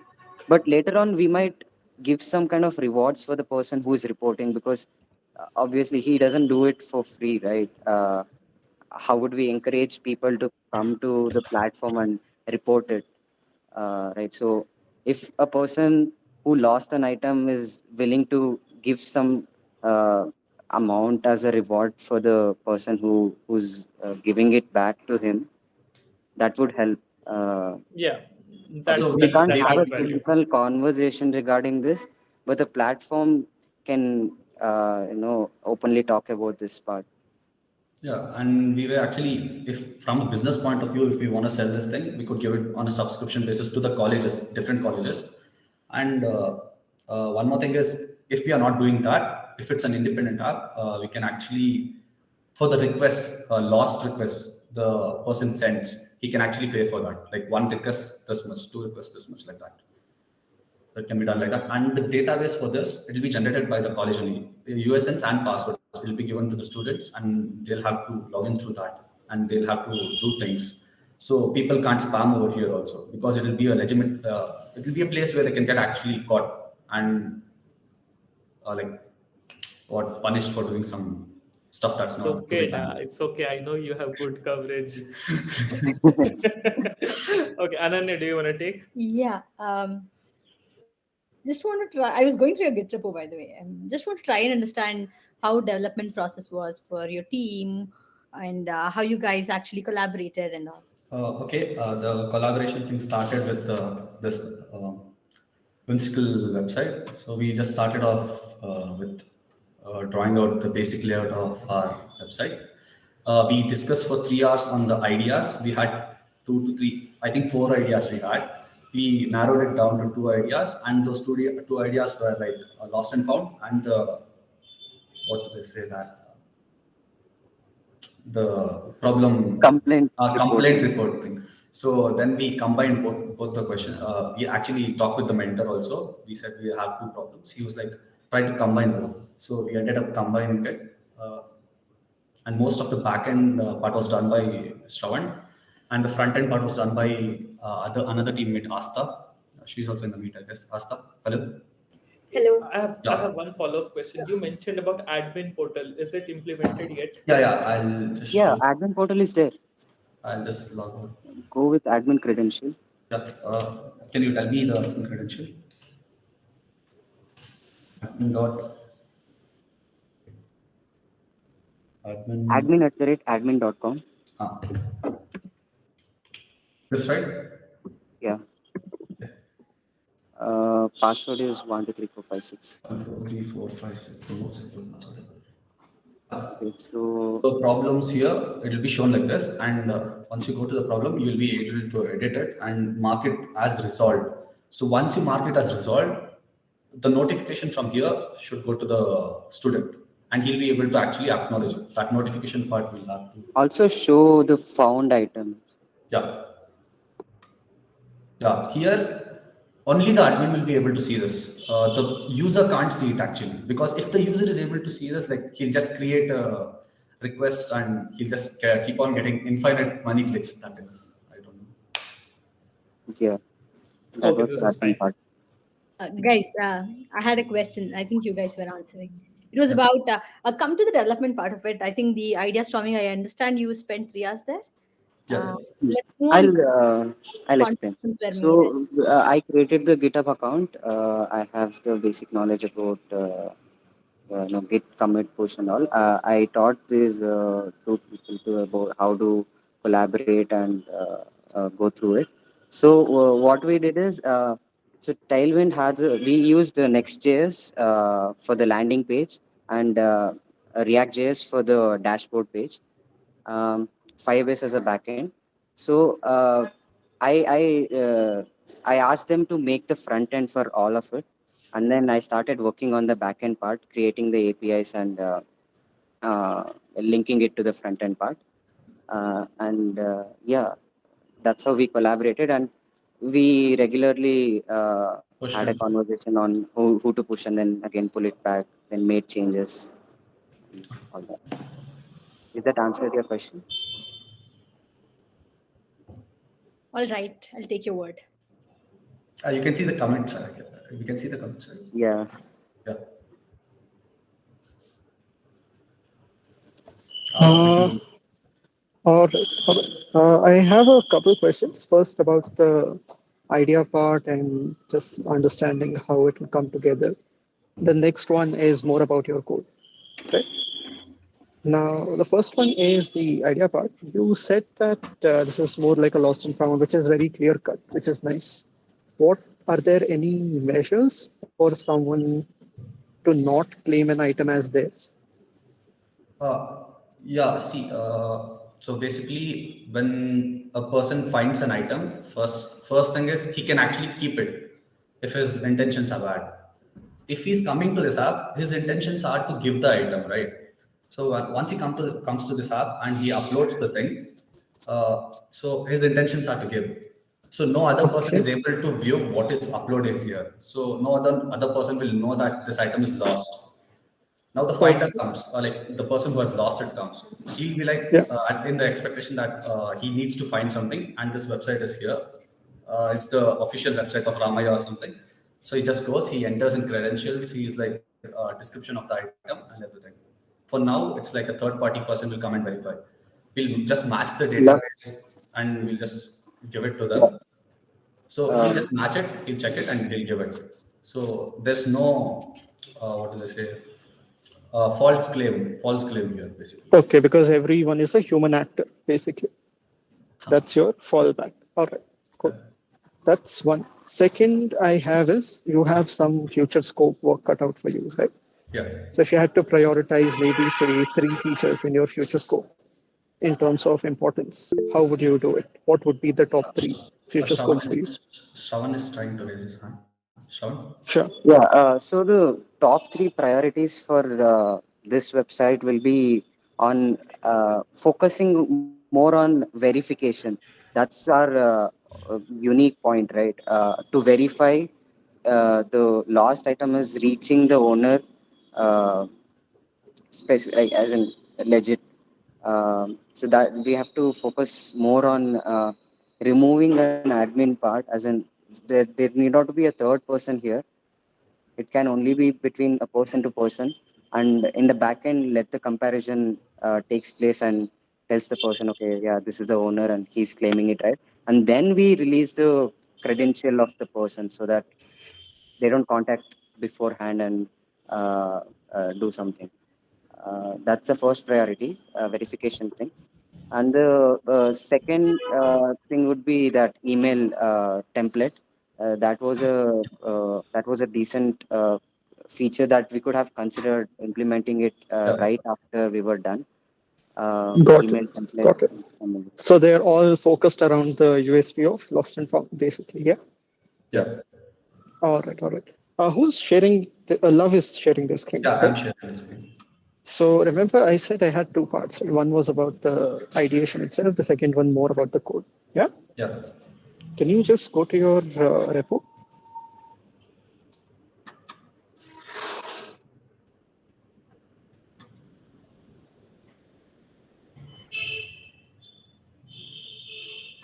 Yeah. Can you look at the commits?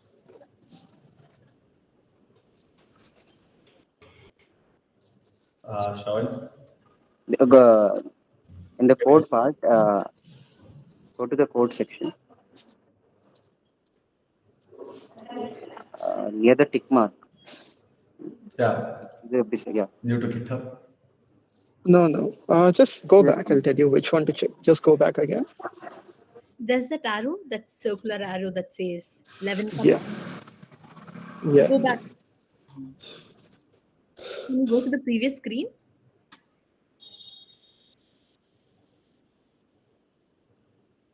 Yeah, 11 commits. There's a timer on the left. Yeah, on Right, the right. Yes. Okay. Right. Now, if you see this, this is where a little bit of my concern is raised, right?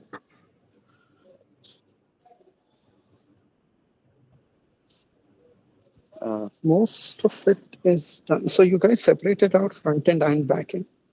Yeah. And one of you did the back end, while the others did the front end. No.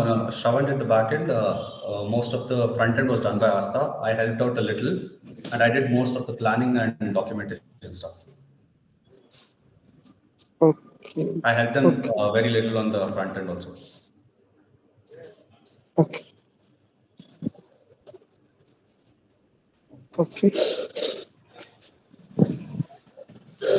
All right, that's all. Because I thought it was a little weird. It was planned out very well, but I didn't see a lot of other users committing for. Basically, I was just go all the website again and again, and I was trying to refine what things need to be kept where in the website. Basically, an overview. That's it. Also, one thing was we didn't know the same technologies. We all three didn't know the same technologies. We know different technologies, and that was our first issue when we collaborated. We're like, what technologies to go for? Because we know different technologies. I mean, we didn't think of it before the beginning of the hackathon, but yeah, at one point we just got into one technology. Don't judge me. I was into PHP and SQL, and that was sad. You will be court-martialed in professional fields, but right now I think this is okay. Yeah, so this is very well done then otherwise, because it shows that you decided on these are real problems, right? You've got a product, you don't know how to build it. And I was planning to learn React here. I ended up learning a little bit. So that's a good plus point for me. Hackathons generally, I mean, the most experimental sort of part for me has always been learning something that is needed and learning it in that time frame. I got into machine learning because of a hack. So I can relate to that idea of learning something on the spot. That's great. Thank you. I don't have any other comments, I think. Okay. Thank you. Good job, team. I was trying to, okay. Yeah, no, if you want to add something, it's okay. Anyway, you're the last team. Yeah, we're the last. I was trying to add one more point also again. If he finds a item and he puts it on the example, an item is there, it might have some emotional value. He just uploads it knowing the emotional value, and he might actually end up blackmailing the guy. That also doesn't happen here, because the credentials, it will be of a user, valid user. We'll be able to trace back that person, and yeah, visibility also is nil. We will not be making each other visible until the product is actually made like perfectly. This is his show. So that's one more That does covers one scenario. So yeah, good job. Thank Who thought of that use case? Exactly who thought of that use case? What use case? This one, emotional and sentiment value. And that time when I think I expected him to. someone Please asked He's the try idea to guy in see. our team. Yes, please try He's to able to explore. solve the problem. I was coming up with problems. He's coming up with solution. It was a good thing. We had, like I told you, right? We had 3 hours of planning discussion. It was a really good exactly. discussion between 3 of us. Honestly, very well done. On the sidelines, see if you can pursue a career in like Indian soap opera writing. They desperately need some thought process. But otherwise, great job. Thank you. I can stop screaming? Yeah. Yeah. Yeah. Thank you, guys. Thank you. So with that, Thank you, guys. we have completed all the 10 teams' presentations. So teams, you can now take a short break while the judges decide on the prizes. So you guys can drop off, and we will let you. We will tell you about the details soon. Thank you. Thank you.